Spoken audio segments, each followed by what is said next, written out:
নতুন গল্প তিন তরঙ্গের আলোকছটা পর্ব ১। তালুকদার বাড়িতে আয়োজনের তোড়জোড় চলছে। বাড়ির বড় ছেলে ৮ বছর পর বাড়ি ফিরছে বলে কথা। এক কথায় হুড়োহুড়ির পার্টি। বাড়ির গিন্নিরা তো বিদ্যুৎ বেগে চলাচল করছে। এই তো একটু আগেই বাড়ির দুই গিন্নি বিদ্যুৎ বেগে হাঁটার ফলে দুজন দুজনের সাথে সংঘর্ষ লেখে ধপাস করে মেঝেতে পড়ে গেল। তাও দমে যায়নি, তড়িৎ বেগে উঠে নিজেদের কাজে আবার মনোনিবেশ করলো। এমন একটা ভাব নিল যেন কিছুই হয়নি, অথচ কাজের ফাঁকে ফাঁকে কোমরের মাজায় হাত দিয়ে ব্যথাযুক্ত জায়গাটিতে অনবরত মালিশ করছে। ৮ বছর পর ঘরের ছেলে ঘরে ফিরছে। এতদিন না ফেরার কারণ হলো বাড়ির লোকদের প্রতি অতিশয় বিরক্তিবোধ, আবার পড়ালেখার ব্যাপার স্যাপারও ছিল। এই ছেলে আবার একটু বেশি খুঁতখুঁতে স্বভাবের, গম্ভীর, রাগে উগ্র। তাই তো বাড়ির গিন্নিরা এমন দৌড়াদৌড়ি করে কাজ করছে যে নিজেদের কোমরটাকে ২ টাকারও তোয়াক্কা না করে থাপ করে পা ফেলছে আর কাজ করছে। যে বাড়ি ফিরছে তার নাম আলবান তালুকদার, বয়স ২৯, পড়াশোনা bachelor of science, BTech in software engineering computer science. US এর নামকরা ইউনিভার্সিটি অফ ক্যালিফোর্নিয়া টেকনোলজিতে ৪ বছরের কোর্স শেষ করে সেখানের গুগল সফটওয়্যারে এলএমএল ইঞ্জিনিয়ার বড় কোম্পানিতে চাকরি করে। এখন তার বাড়ি ফেরার একটাই কারণ, সেটা হলো তার মা জননী আলিফা বেগমের আর্তনাদ ও ইমোশনাল ব্ল্যাকমেলের জন্য। ইনি আবার একটু বেশি ইমোশনাল লেডি। একটু কিছু হলেই আঁচলে মুখ লুকিয়ে ননস্টপ কান্না শুরু করে দেন। অনেক আকুতি মিনতি ও জোরাজোরির ফলে ফিরছে আলবান এ বাড়িতে। আলবান আসার আগেই এক গাদা শর্ত দিয়েছে, আর বলেছে এই শর্তের যদি নড়চড় হয় তাহলে এক মুহূর্তও থাকবে না তালুকদার বাড়িতে। সবাই শর্ত মেনেও নিয়েছে, যদিও শর্তগুলো নড়চড় হয়ে দৌড়াদৌড়ি করবে তাও মুখে মুখে সবাই মেনে নিয়েছে। ড্রয়িং রুমের সোফায় বসে আছে ৩ কন্যা।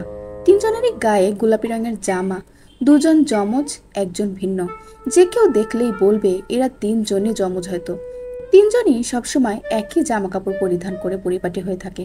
৩জনেরই বয়সও একই, ১-২ দিনের ছোট বড় হতে পারে, ওটা কোনো ব্যাপার না। নাম ইতি, বিথি, নিধি। বয়স ১৮ হয়েছে। পড়ালেখার কথা আর কি বলি, এদের মতো কষ্ট করে আর কেউ পরীক্ষা দেয়নি। এইচএসসি পরীক্ষার একদিন আগে সে কি মারাত্মক পড়ালেখা! সারা রাত এমন পড়া পড়েছিল যে পরীক্ষা দিতে গিয়ে লেখার সময় ঘুমে যেন চোখ খোলা রাখতেই পারছিল না। কত শত দোয়া দুরূহ যে পড়েছে পরীক্ষার জন্য তার ঠিক নেই। যাই হোক, পরীক্ষার অনেক বাধা বিপত্তি পেরিয়ে আল্লাহর রহমতে কাল এইচএসসি পরীক্ষার অবসান ঘটেছে। এদের একে অপরের প্রাণ যেন এক সুতোয় গাঁথা। এদের ৩জনের একটা ভালো গুণ হলো এরা চোখের ইশারায় ইঙ্গিতে ৩জন ৩জনের সাথে বেশ সুন্দর করে কথা বলে সবার অগোচরে। আরও একটা ভালো গুণ হলো যে কোনো মানুষকে তাদের ইচ্ছায় নাচিয়ে নাচিয়ে নাজেহাল অবস্থা করে দিতে পারে। এক কথায় দুষ্ট দুষ্ট বুদ্ধি, সব ধরনের পিএইচডি সার্টিফিকেট আছে এদের কাছে। কখনোই কারো মধ্যে মনোমালিন্য, হিংসা, বিদ্বেষ লক্ষ্য করা যায়নি। তারা সুন্দরভাবে পরিপাটি হয়ে বসে আছে, তবে মোটেও সুন্দরভাবে বসে থাকার মেয়ে নয় এরা। ইতি মাঝে মাঝে হাই তুলছে, বিথি মাথায় হাত দিয়ে রাজ্যের সব চিন্তা ভাবনায় ডুব দিয়েছে, আর নিধি টিভি দেখছে কিন্তু কিছু ভালোভাবে দেখছে না, শুধু চ্যানেলগুলো চেঞ্জই করছে। সোফার আরেক পাশে গুটিসুটি হয়ে অসহায় মুখে বসে আছে মুহিন। ইতি, বিথি, নিধির ৬ মাসের ছোট, ইন্টার সেকেন্ড ইয়ার পরে। বেচারা মহিন সেই কখন থেকে বলছে টি স্পোর্টস চ্যানেলটায় দিতে, বেচারার কথা শুনলে তো। মূলত তারা ৪জনই একটি দল। বাড়ির যত অবাধ্যকত কাজ আছে সব এদেরই করা। বাড়ির গিন্নিরা তো এদের জ্বালায় অতিষ্ঠ। ৪জনকে ড্রয়িং রুমে বসিয়ে রেখেছে তাদের মায়েরাই, যাতে কোনো প্রকার তুচ্ছ কার্য হাসিল করতে না পারে। এমনিতেই আজ মহা খুঁতখুঁতে রাগে এক পুরুষের আগমন ঘটবে। এতে মহা বিরক্তির সাথে বলল, কোন বাল আসবে রে? বিথি হাই তুলতে তুলতে বলল, বাড়ির বড় পাঠাটা নাকি? তো এর জন্য মায়েদের এত দৌড়দৌড়ির কি আছে? নিধি বলে, পাঠায় নাকি খুব খুঁতখুঁতে। তাদের কথার মাঝখানে ফোড়ন কেটে মহিন বলে, উনি আমাদের বড় ভাই, সম্মান কর তোরা। ইতি মহিনের দিকে তাকিয়ে হাসতে হাসতে বলে, অবশ্যই অবশ্যই সম্মান করব, আগে একটা ওয়েলকাম পার্টির ব্যবস্থা তো করি নাকি? বিথি বলে, প্ল্যান কি? ইতি বলে, প্ল্যান রেডি, চল চল। নিধি বলে, চল চল। মুহিন অনেক অনুরোধ করলো যে ও আর এমন কোনো কাজ করবে না, গুড ছেলে হবে এখন থেকে। এমনিতেই মুহিনকে তার মা খোঁটা দেয় আর বলে, তুই মেয়ে হতে ধরে ছেলে হয়েছিস, শেষে কিনা তার মা তার লিঙ্গকে নিয়ে এমন বলেছে। ছি ছি, বড্ড অপমানজনক কথা। এই তিনজনের জোড়াজুড়ি ও হুমকি ধামকিতে পেরে উঠল না মহিন। চুপি চুপি পায়ে চারজনই সিঁড়ি বেয়ে উপরে উঠল।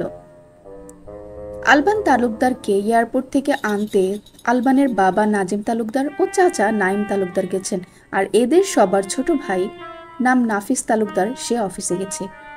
দরজায় কলিং বেল বাজার সাথে সাথে রান্নাঘরে থাকা মহিলাদের উত্তেজনা 2 গুণ থেকে 4 গুণে রূপ নিল। তিনজনের রীতিমতো ছুটোছুটি করছে আর হাত ছোড়াছুড়ি করছে, কিন্তু কোন দিকে দৌড় দিবে বা যাবে তা তাদের মস্তিষ্ক জানে না। আলবানের মা বলেন, ছোট, রাস্তাটা ছাড়, গিয়ে দরজাটা খুলি। সরে গিয়ে যাওয়ার রাস্তা দিলেন মহিনের মা মিলি বেগম। ইনি বাড়ির ছোট বউ। এনার একটি বিশেষ গুণ হলো, পারুক না পারুক তাও ফাটাফাটি ইংরেজি বলে জগৎ সংসারকে সুখে ভাসিয়ে দিবেন।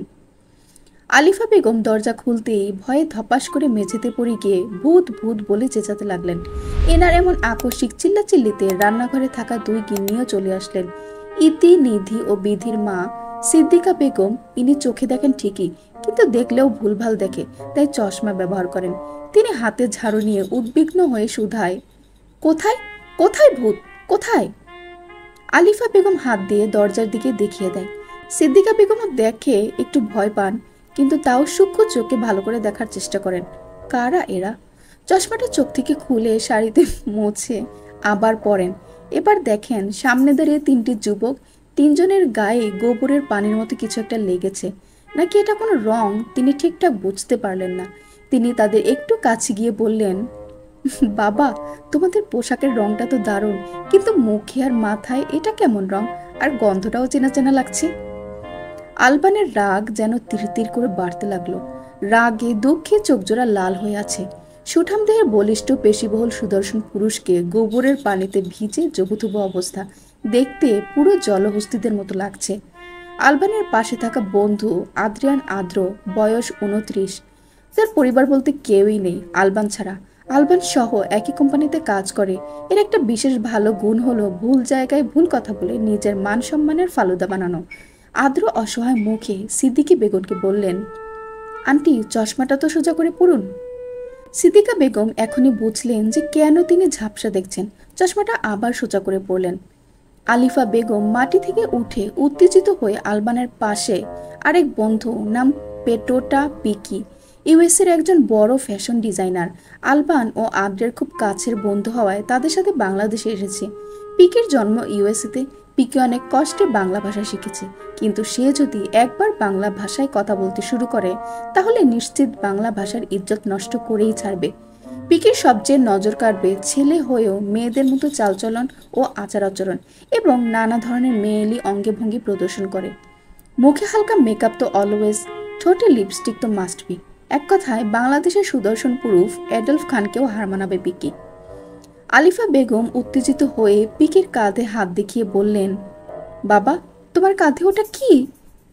পিকি গোবরের গন্ধে নাক মুখ কুচকে ফেলেছে। আলিফা বেগমের কথায় সে একটু ঘাবড়ে গিয়ে নিজের কাঁধে আস্তে করে তাকালো। দেখলো একটা টিকটিকি আরামদায়কভাবে বসে আছে। দেখি পিকি একটা ঢোক গিলল। ভয়ে বেচারা নড়চড় করতেও ভুলে গেছে, সাথে বাকরুদ্ধ হয়ে গেছে। নাজিম তালুকদার ও নাইম তালুকদার ভিতরে প্রবেশ করে আলবানদের এমন অবস্থা দেখে 100 ভোল্টের বিদ্যুতের শক খেলেন। তারা কিছু বলতে যাবেন, তখনই পিকি মেয়েলিভাবে লাফিয়ে লাফিয়ে বলে উঠলে, আমাকে টকটকে খেয়ে ফেললো, এটা কি ঢোরো কেউ? দিল বাংলা ভাষাকে আহত করে। পিকির এমন বাংলা ভাষা শুনে নাজিম তালুকদার হাসি পেলেও হাসিকে আড়ালে রেখে বললেন, বাবা, ওটা টকটকে না, ওটা টিকটিকি। এবার পিকির গায়ে টিকটিকিটা গলার ভিতর দিয়ে ঢুকতে যাবে, এমন সময় পিকি সেটাকে ঝাড়তে ঝাড়তে দৌড়াতে লাগলো। দৌড় তো নয়, যেন এ এক ফ্যাশন র্যাম্প ওয়াক করছে সে। 2 হাত উপরে তুলে পিকি র্যাম্পের মতো সুন্দর করে দৌড়াতে দৌড়াতে ভয়ার্ত স্বরে বলল, somebody help me, save me, বাঁচাও, ভাতাও। সিদ্দিকা বেগম বলেন, বাবা, ভাতাও হবে না, বলো বাঁচাও। ড্রয়িং রুমে সোফার চারপাশে দৌড়াতে দৌড়াতে পিকি বলে, ওকে, এখন হেল্প মি প্লিজ। অবশেষে টিকটিকিটা চলেই গেল পিকির শরীরের ভেতরে। ছটফটানি আরও বেড়ে গেল পিকির। বেচারা ভয়ে কি করবে বুঝতে না পেরে আদ্রের দিকে ভোঁ দৌড় দিয়ে তার কোলে উঠল। আদ্র বেচারা কথা আর কি বলি এমনিতেই তো গায়ে গোবরের পানি পড়ে গন্ধে মরে মরে যায় অবস্থা, তার উপর আবার পিকি কোলে উঠল। রাগে দুঃখে কষ্টে কাঁদো কাঁদো স্বরে আদ্র বলে, পিকি আমার ইয়ে থেকে পাটা সরা ভাই। পিকে বলে, কি থেকে? এবার আদ্র বিরক্তি প্রকাশ করে বলে, প্রাইভেট পার্ট। পিকে এবার বুঝতে পারে তার পাটা আটকে গেছে আদ্রের ওই গোপন জায়গায়, মূলত কোলে ওঠার সময় ফেসে গেছে আর কি। আলবান আর সহ্য করতে পারল না। এমনিতে রাগের সেলসিয়াসের সব মাত্রা পার করে ওভার হয়ে গেছে। রুমাল দিয়ে মুখ মুছতে মুছতে ক্রোধিত কণ্ঠে বলল আলবান, এসব কাদের কাজ আমি বুঝে গেছি। আমি বারবার বলছি যে তারা যেন এমন উদ্ভট কাজ না করে, তাও আমার শর্তের নড়চড় কেন হলো? কেন? শেষের কথাটা এত জোরে বলল যে পুরো তালুকদার বাড়ি ও মানুষগুলো সহ সকল ইটও কেঁপে উঠল। এমন চিৎকার শুনে রুম থেকে বের হলেন আসিয়া বেগম। ইনি হলেন বাড়ির সবার বড় নাজিম তালুকদার ও নাইম তালুকদার, নাফিস তালুকদারের মা। এনার স্বামী অনেক আগেই গত হয়েছেন। কানে কম শোনেন, তাই হিয়ারিং এইড সবসময় ব্যবহার করেন।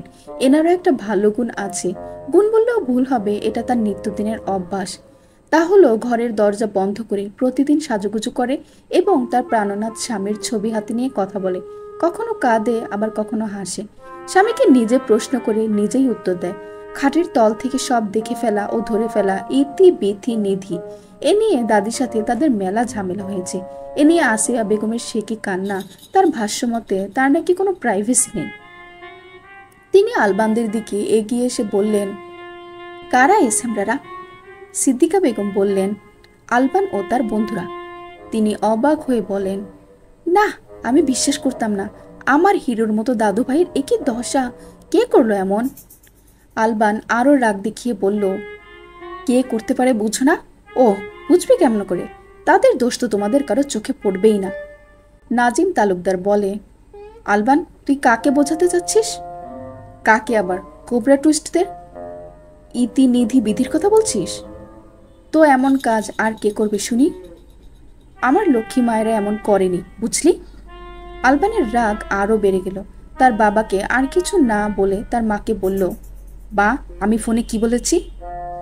আলিফা বেগমে একটা ঢোক গিলে বললেন, এখন এসব কথা থাক বাবা, আগে বাইরে গিয়ে শরীরের সব গোবর পরিষ্কার করে রুমে যা। আলবান আর কথা বাড়াল না, কারণ এই কোবরা টুইস্টদের নামে কোনো কথা বলা আর কুকুরের মতো হুদায় একা একা ঘেউ ঘেউ করা একই কথা। মনে মনে বলল, কোবরা টুইস্ট, তোদের তো আমি পরে দেখছি। সিংহের গুহায় খাদ্য হয়ে নিজেরাই এলি। It's not okay, be ready, I am back. Mokhles Saheb ইনি তালুকদার বাড়ির দেখভাল করেন এবং বাগানের মালি। তিনি পানির সেচ দিয়ে তাদের তিনজনেরই শরীরের গোবরগুলো ধুয়ে দেন। আলবান আর কাউকে কিছু না বলে ধূপধাপ পায়ে সিঁড়ি বেয়ে নিজের রুমে যায়। তার পিছনে পিছনে আর্দ্র ও পিকিও চলে যায়। উপরে সিঁড়ির কাছে নিচু হয়ে চুপটি করে জড়সড় হয়ে বসে সব দেখেও খিলখিল করে হাসছে তিন আলোকছটা, আর বারবার খুশি হয়ে তিনজন তিনজনের সাথে হ্যান্ড ক্ল্যাপ করছে।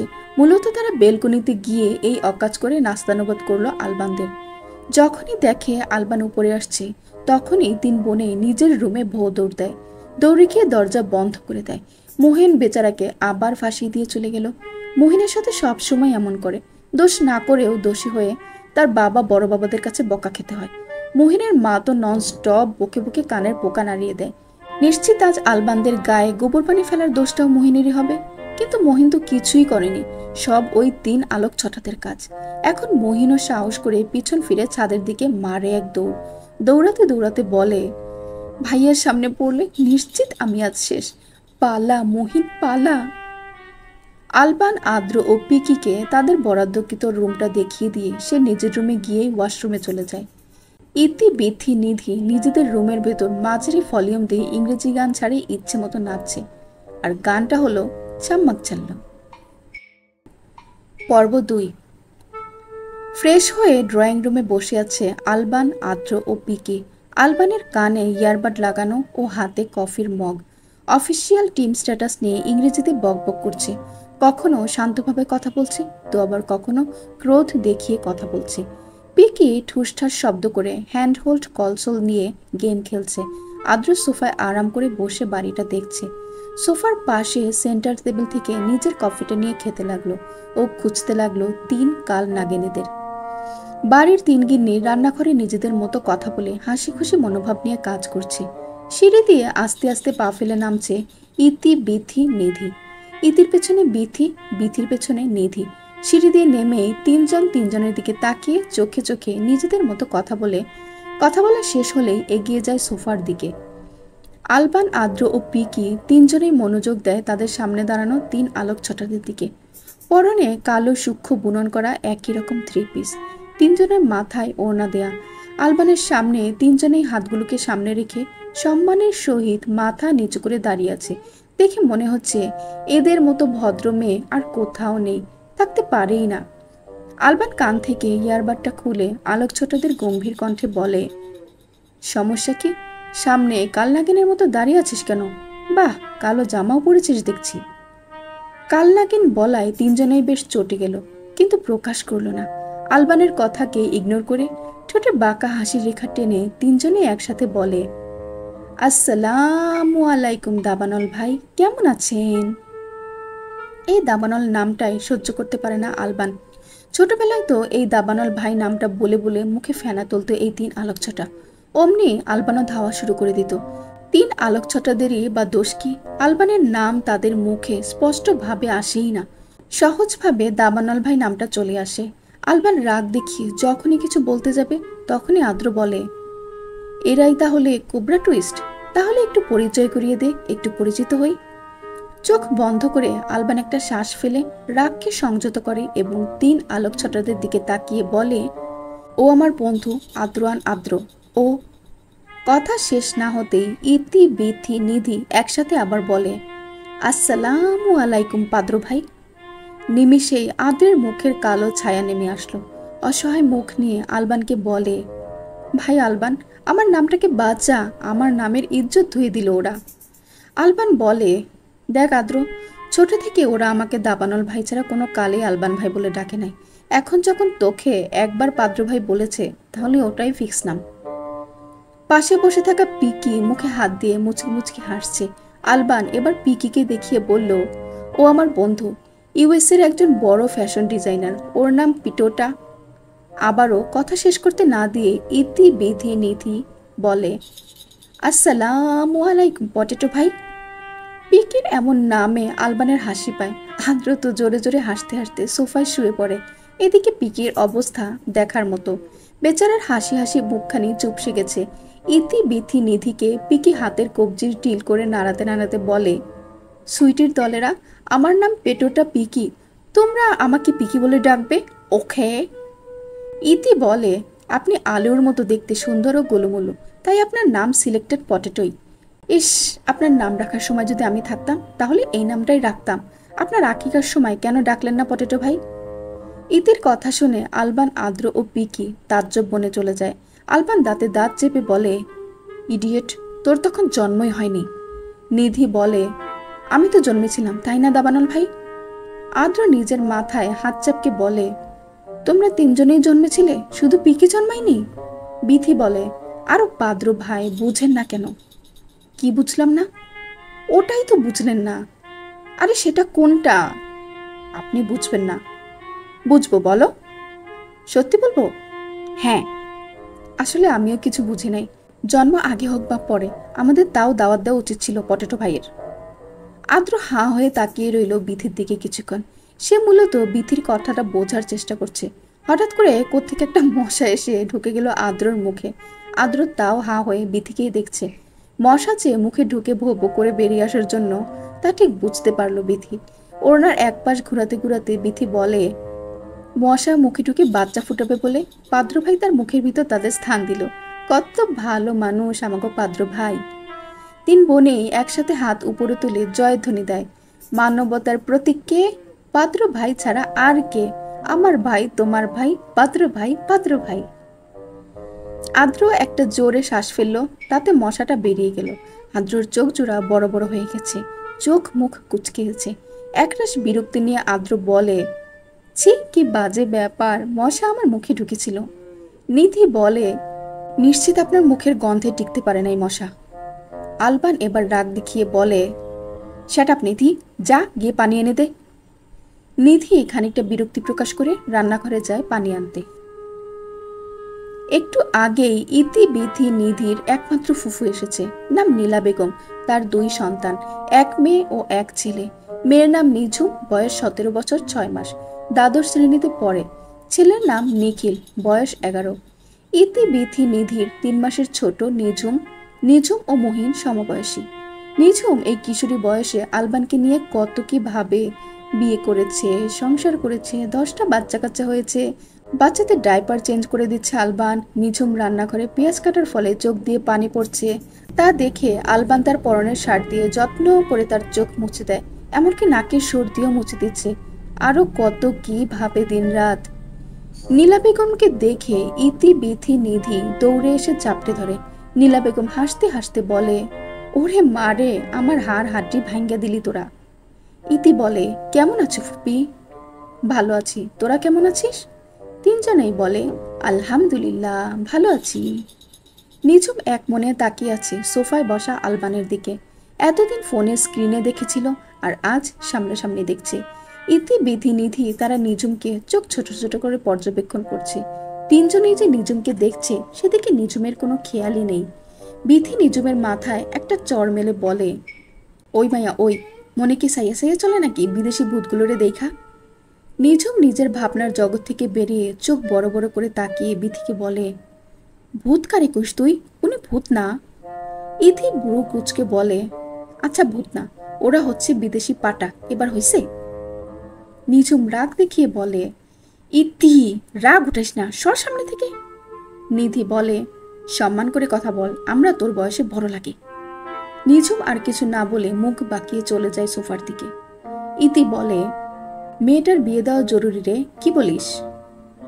বিথি বলে, প্রসেসিং শুরু করি তবে। নিধি বলে, কেমনে কি? বিথি বলে, ওটা ইতি জানে। তালুকদার বাড়ি সব সদস্যরাই সোফায় বসে।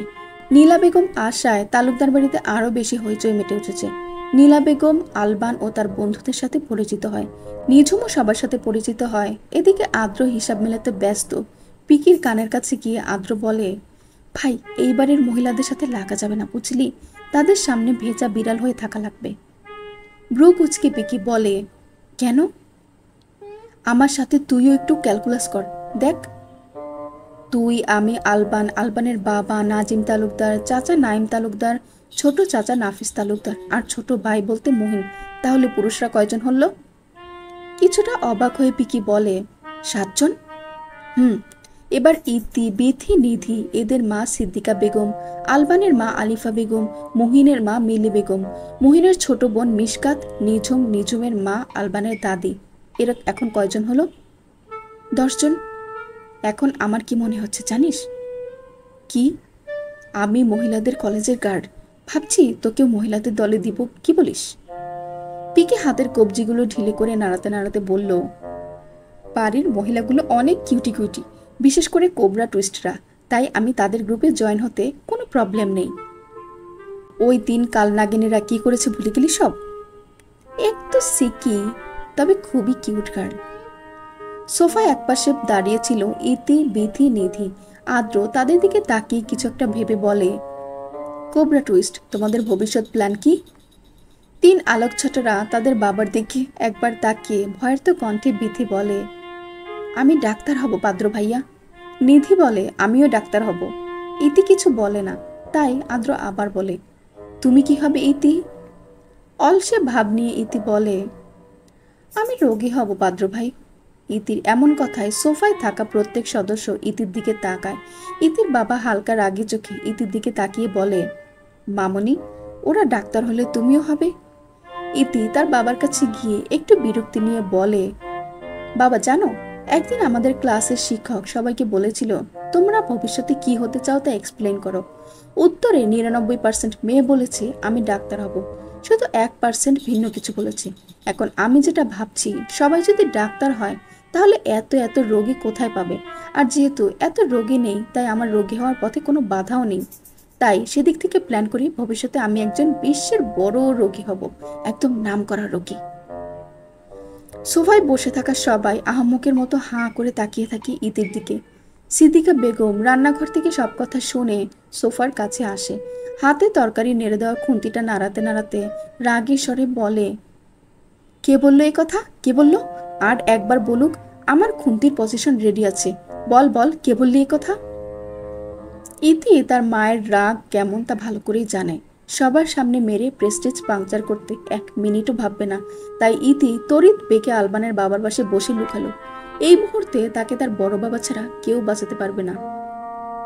ইতির বাবারও মেজাজ বিক্রি আছে। নাজিম তালুকদার ইতির মাথায় হাত বুলিয়ে দিতে দিতে বলে, মা, এ কেমন কথা? পৃথিবীতে অনেক পেশা আছে, তুমি সেগুলোর একটা বেছে নাও। ইতি আর কিছু বলল না। আলবান শান্ত চাহনি দিয়ে তার বাবার বুকে ঠোঁট উল্টে থাকা কান্নারত মেয়েটাকে দেখছে। আজ একটু বেশি আদুরে লাগছে আলবানের কাছে ইতিকে। এক অদ্ভুত অনুভূতি নিয়ে দেখছে ইতিকে, আর মনে মনে বলছে, এই মেয়েটা আর ঠিক হলো না। হঠাৎ করে ইতি সবার সামনেই বলে, দাবানল ভাই, অমন করে আমার দেখবেন না, বলে দিলাম। আলবান মোটেও প্রস্তুত ছিল না এমন কথার জন্য। ইতি এমন কথায় সবাই আলবানের দিকে তাকায়। এতে আলবান কিছুটা লজ্জা পায়।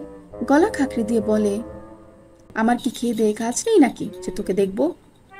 মনে মনে আলবানের খুব ইচ্ছে করলো ইতিকে একটা জোরে থাপ্পড় মারতে সবার সামনেই। আলবান একবার নিজুমের দিকে তাকিয়ে মনে মনে বলে, উফ বাবা, এই মেয়ে এমন করে দেখছে কেন আমায়? আলবানেরও খুব বলতে ইচ্ছে করলো ইতির মতো করে নিজুমকে যে, এই নিঝুম, খবরদার, আমায় এমন করে দেখবি না। কিন্তু বলতে পারলো না, কারণ সে তো আর ইতির মতো তার ছেঁড়া লজিকলেস ব্রেনলেস না। পর্ব 3। ইতি, বিথি, নিধি বাগানের লিচু গাছের আড়ালে লুকিয়ে লিচু খাচ্ছে। গাছটা অনেক বছরে অনেক লিচু ধরে। লিচুগুলো বেশ বড় আর খেতেও অনেক স্বাদ।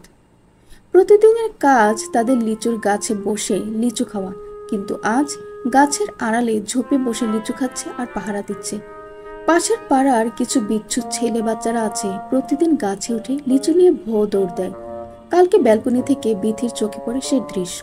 লিচু চুরি করাটা ফ্যাক্ট না, আসল বিষয়টা হলো ওই বাচ্চাদের শাস্তি দেওয়াটা। একদিন পাড়ার মোজাম্মেল কাকার দোকানে ইতি, বিথি, নিধি চানাচুর কিনতে গেছিল। ফেরার পথে দেখে বাচ্চাগুলোকে এক্কা দোক্কা খেলছে। তারাও তাদের সাথে খেলতে চাইলো, কিন্তু বাচ্চাদের ভাষ্যমতে তারা ছোট ছোটদের সাথে খেলবে, বড়দের নিবে না। কিন্তু ইতি, বিথি, নিধি ওরাও হাল ছাড়বে না। বাচ্চাদের বুজুং ভাজুং বোঝায়, এমনকি টাকা ও চানাচুর খাওয়ারও লোভ দেখায়। কিন্তু বাচ্চারা তাদের কোনো কথাই কানে নেয় না। এতে ইতি, বিথি, নিধি তিনজনেই চটে যায়। রাগ দেখিয়ে বাচ্চাগুলোর এক্কা দোক্কা খেলার পাথরটা নিয়ে ছুঁড়ে ফেলে দিল পুকুরে। বাচ্চাগুলো হেব্বি রেগে গেল। শুরু হয়ে গেল ইতি, বিথি, নিধি ও বাচ্চাগুলোর তুমুল ঝগড়া। ইতি তো বারবার এক কথাই বলছে, তোরা খালি আমার বাড়ির সামনে দিয়ে যে দেখিস, তখন দেখিস তবু কি অবস্থা করি। এদিকে সব বাচ্চারা থুতু দেওয়ার জন্য এগিয়ে আসতে লাগে ইতি, বিথি, নিধির দিকে। পরিস্থিতি নিয়ন্ত্রণের বাইরে চলে যাওয়ার কারণে ইতি, বিথি, নিধি দৌড়াতে শুরু করে। এখানেই শেষ নয়, হঠাৎ কোত্থেকে যেন একটা কুকুর ঘেউ ঘেউ আওয়াজ করে তাদের পিছনে কামড়ানোর জন্য ছুটতে থাকে। মূলত কুকুর মনে করেছিল এই 3 আলোকছটারা হয়তো তার বাচ্চাদের ক্ষতি করবে। সেদিন কোনো রকম কুকুরদের কাছ থেকে বেঁচে যায়। কি যে নাজেহাল অবস্থা হয়েছিল তাদের। আজ তারাও মোক্ষম একটা সুযোগ পেল বাচ্চাগুলোকে জব্দ করার জন্য। কিছুক্ষণ পর 4টে বাচ্চা গুটি গুটি পায়ে এগিয়ে আসতে লাগে লিচু গাছের নিচে।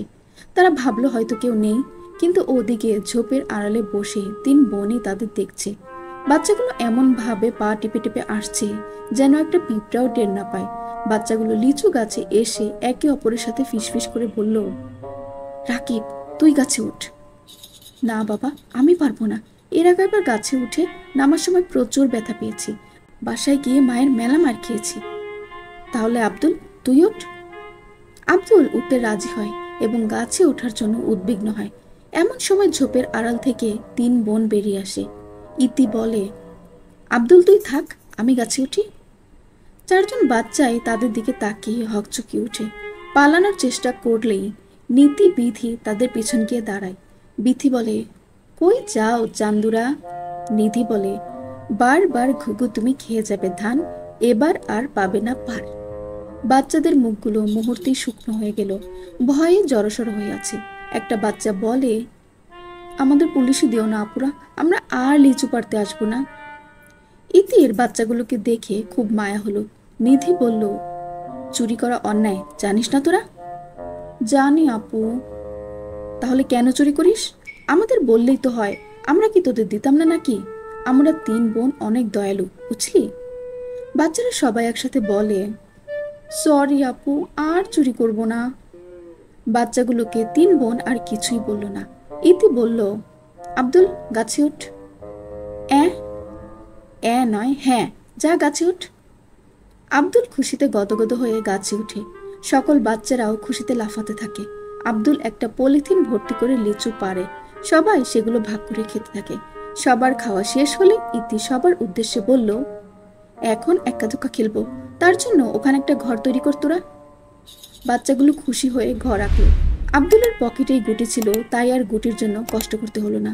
দুজন দুজন করে জোড়া মেইন হলো। ইতি নিল আব্দুলকে, বিথি নিল রাকিবকে, নিধি নিল তুহিনকে। শুধু একাই থেকে গেল মিঠু। তার কোনো সঙ্গী রইল না। মিঠু চিন্তায় পড়ে গেল। মিঠু ছেলেটা অনেক শান্ত ও চাপা স্বভাবের আর খুব কিউট। ইতির খুবই ভালো লাগলো মিঠুকে। ইতি মিঠুর গালে হাত দিয়ে বলল, কিরে, মন খারাপ করলি? না আপু। কিছুক্ষণের মধ্যে সেখানে উপস্থিত হয় পিকি। র্যাম্পের মতো সুন্দর করে হাঁটতে হাঁটতে বলে, এখানে কি হচ্ছে সুইটিরা? বাচ্চাগুলো পিকিকে দেখে জোরে জোরে হাসতে শুরু করলো। একে অপরের সাথে কানাঘুষো করে বলতে লাগলো, আরে এ তো ওই বাস স্ট্যান্ডে থাকা হিজড়াগুলো। বিথি সবাইকে ধমক দিয়ে চুপ করায়। ইতি সবাইকে উদ্দেশ্য করে বলে, এ হলো আমাদের গোলুমুলু পটেটো ভাই। আজ থেকে তোদেরও পটেটো ভাই, ঠিক আছে? আর কেউ হাসলো না। সবাই হাসি খুশি মনোভাব নিয়ে পিকির সাথে কথা বলল। অবশেষে মিঠুর জোড়া হলো পিকি। খেলাতে কম বেশি সবাই পাচ্ছে, শুধু পিকিই পাচ্ছে না। সবাই থেকে বারবার দেখিয়ে দিচ্ছে কিভাবে খেলতে হয়, কিন্তু তাও পাচ্ছে না। মিঠু কাঁদো কাঁদো স্বরে বলে, আপুরা, আমি এই দামড়ার সাথে খেলবো না, পারে না কিছু না। উপস্থিত থাকা সবাই হো হো করে অট্ট হাসিতে মেতে ওঠে। অসহায় মুখ নিয়ে পিকি বলে, দামড়া মানে কি? ইতি বলে, ও আপনি বুঝবেন না। তখন পিকি বলল, শিচুটা কাঁদে কেন? বিতি হাসতে হাসতে বলে, শিচু নয়, শিশু। ও খেয়ে চিশু। অনেকক্ষণ ঝাপট ধরে খেললো এক্কা দোক্কা। পিকি আর মিঠু আনন্দে লাফাচ্ছে, কারণ তারা ম্যাচটা জিতেছে। ইতি, বিথি, নিধি তাদের জিতিয়ে দিয়েছে, কারণ মিঠু ছেলেটার জন্য ইতির এক অদ্ভুত মায়া ও টান কাজ করছে। খেলার সময় বারবার ইতি মিঠুর ভঙ্গিমা পর্যবেক্ষণ করেছিল। ছেলেটা বেজার মুখ করে থাকলে মোটেও ভালো দেখায় না। ইতির মনে হলো মিঠুকে জিতিয়ে দিলে হয়তো জোরে জোরে হাসবে। তাই হলো, মন প্রাণ খুলে হাসছে মিঠু। ইতি তা দেখছে। খেলা শেষে বাচ্চাগুলোকে বলল নিধি, কালকেও এই সময় আসবে কিন্তু। তুহিন বলল, কালকে আমি মার্বেল নিয়ে আসবো আব্বু, মার্বেল খেলবো সবাই।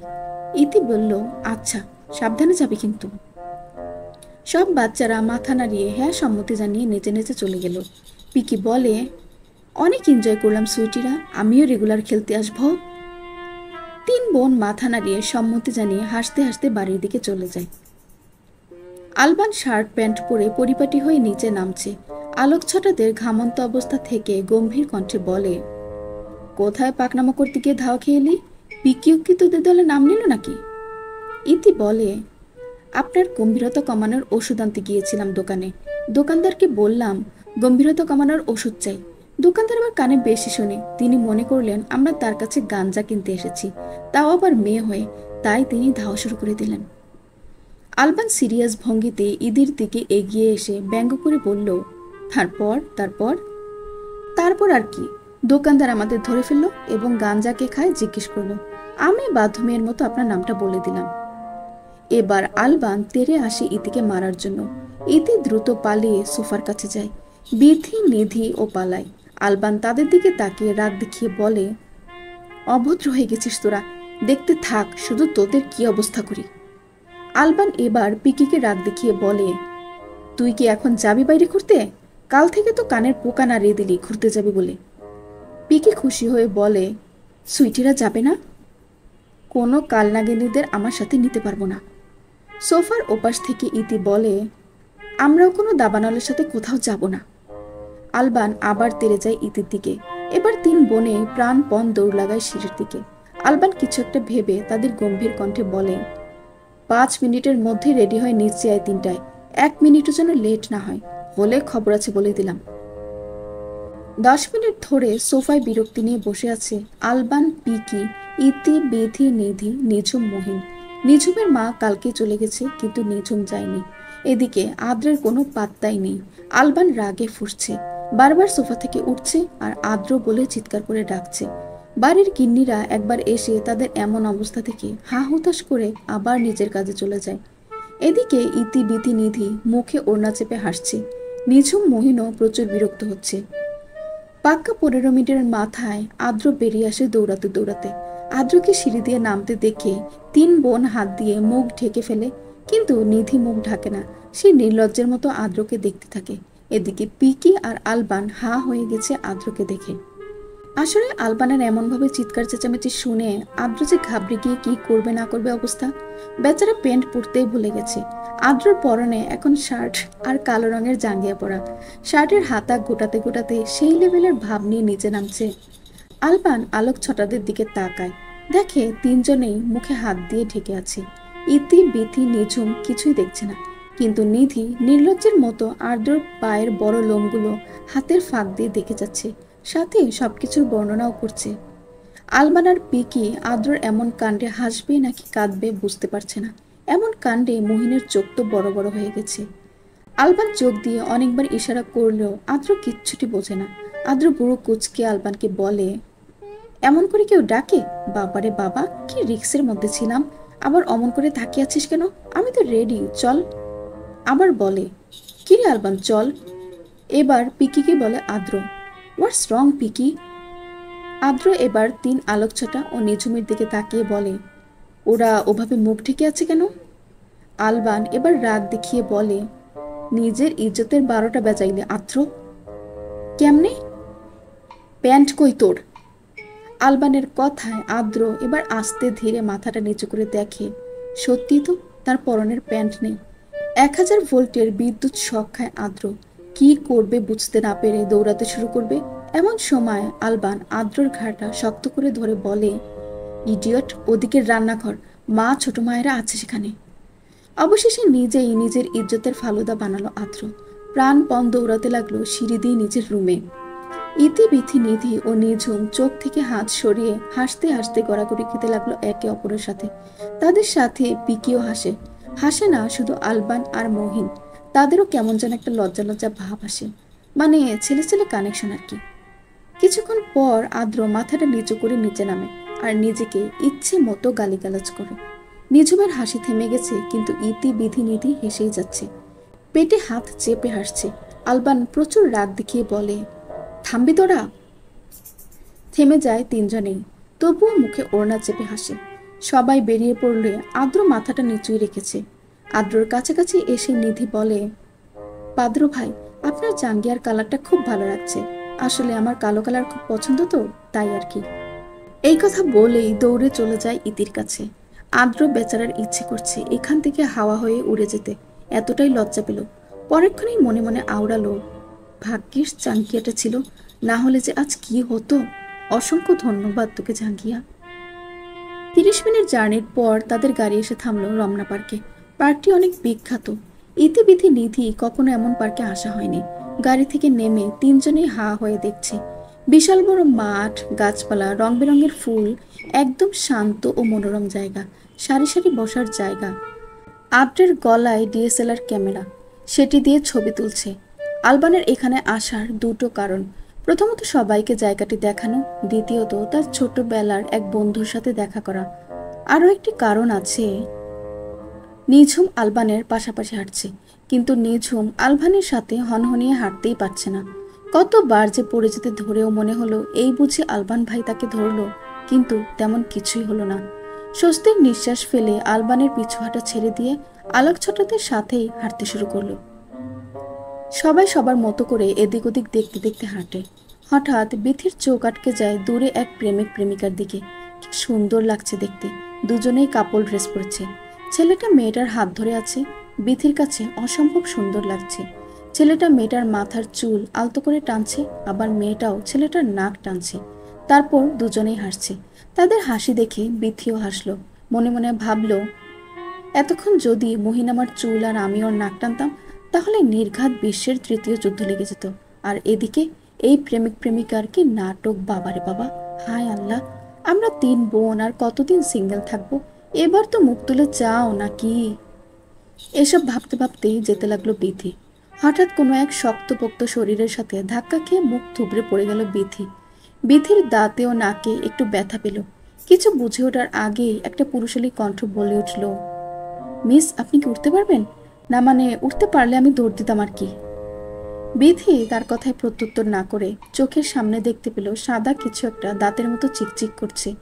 ওটাকে দেখে বিথি আস্তে আস্তে উঠে ঠোঁটে হাত দিয়ে হাউমাউ করে কেঁদে কেঁদে বলে, ও আল্লাহ গো, আমার দাঁত গেল গো, এখন আমার কি হবে গো, আমার সামনের দাঁতটা শেষ গো, আমার এখন বিয়ে হবে কিভাবে গো, কে আমাকে বিয়ে করবে গো। বিথির কান্নার আওয়াজ কানে আসতেই ইতি নিধি হকচকিয়ে ওঠে এবং দৌড় দেয় বিথির দিকে। বিথির কাছে এসে নিধি বলে, কি হয়েছে বিথি, এভাবে বসে আছিস কেন? বিথি আরো জোরে কাঁদতে কাঁদতে বলে, এই লোকটা আমার সব শেষ করে দিল রে। ইতি লোকটার দিকে তাকিয়ে বলে, এই অসভ্য ভদ্রলোক কি করেছেন আমার বোনের সাথে? নিশ্চয়ই ছিনতাইকারী আপনি, দাঁড়ান আপনার ব্যবস্থা করছি। লোকটি তখন থেকে শুধু মিস আমা এই কথাটাই বলছে, কিন্তু পরের ওয়ার্ডগুলো আর বলতে পারছে না, কারণ ইতি নিধি দুজনেই একসাথে যা ইচ্ছে তাই বলে যাচ্ছে লোকটিকে। দুজনে একসাথে কথা বলায় কারো কথাই ঠিকভাবে বুঝতেও পারছে না লোকটা। একটু পর বিরক্ত হয়ে লোকটি বলে, উফ, একজন একজন করে কথা বলুন, দুজনের কথাই তো তালগোল পাকিয়ে যাচ্ছে, কারো কথা বুঝতে পারছি না। ইতি নিধিকে বলে, নিধি তুই বল। না তুই বল, আমি অনেক বলে ফেলেছি। তুই বল। আরে তুই বল, তুই বল। বিথি চিৎকার দিয়ে বলে, বলদিরা, ওই চ্যাংড়াই আমার সামনের দাঁত ভেঙে দিছে, এখন আমার বিয়ে কেমনে হবে? ইতি নিধি দুজনেই বলে, কি? লোকটা এবার রাস্তার পাশে পড়ে থাকা সাদা চকচকে জিনিসটা হাতে তুলে নিয়ে এপাশ ওপাশ উল্টে পাল্টে দেখে বলে, মিস, এটা তো ভারী চুইংগাম। ইতি বলে, দেখি। লোকটি দেয় ইতিকে। ইতি দেখে এটা ট্রাইডেন্ট সাদা চুইংগাম, কেউ হয়তো না খেয়ে ফেলে দিছে। ইতি বিথিকে বলে, বলদি, এটা চুইংগাম, তোর দাঁত না। বিথি এবার নিজের হাত দিয়ে দাঁত নেড়েচেড়ে দেখে ঠিকই আছে।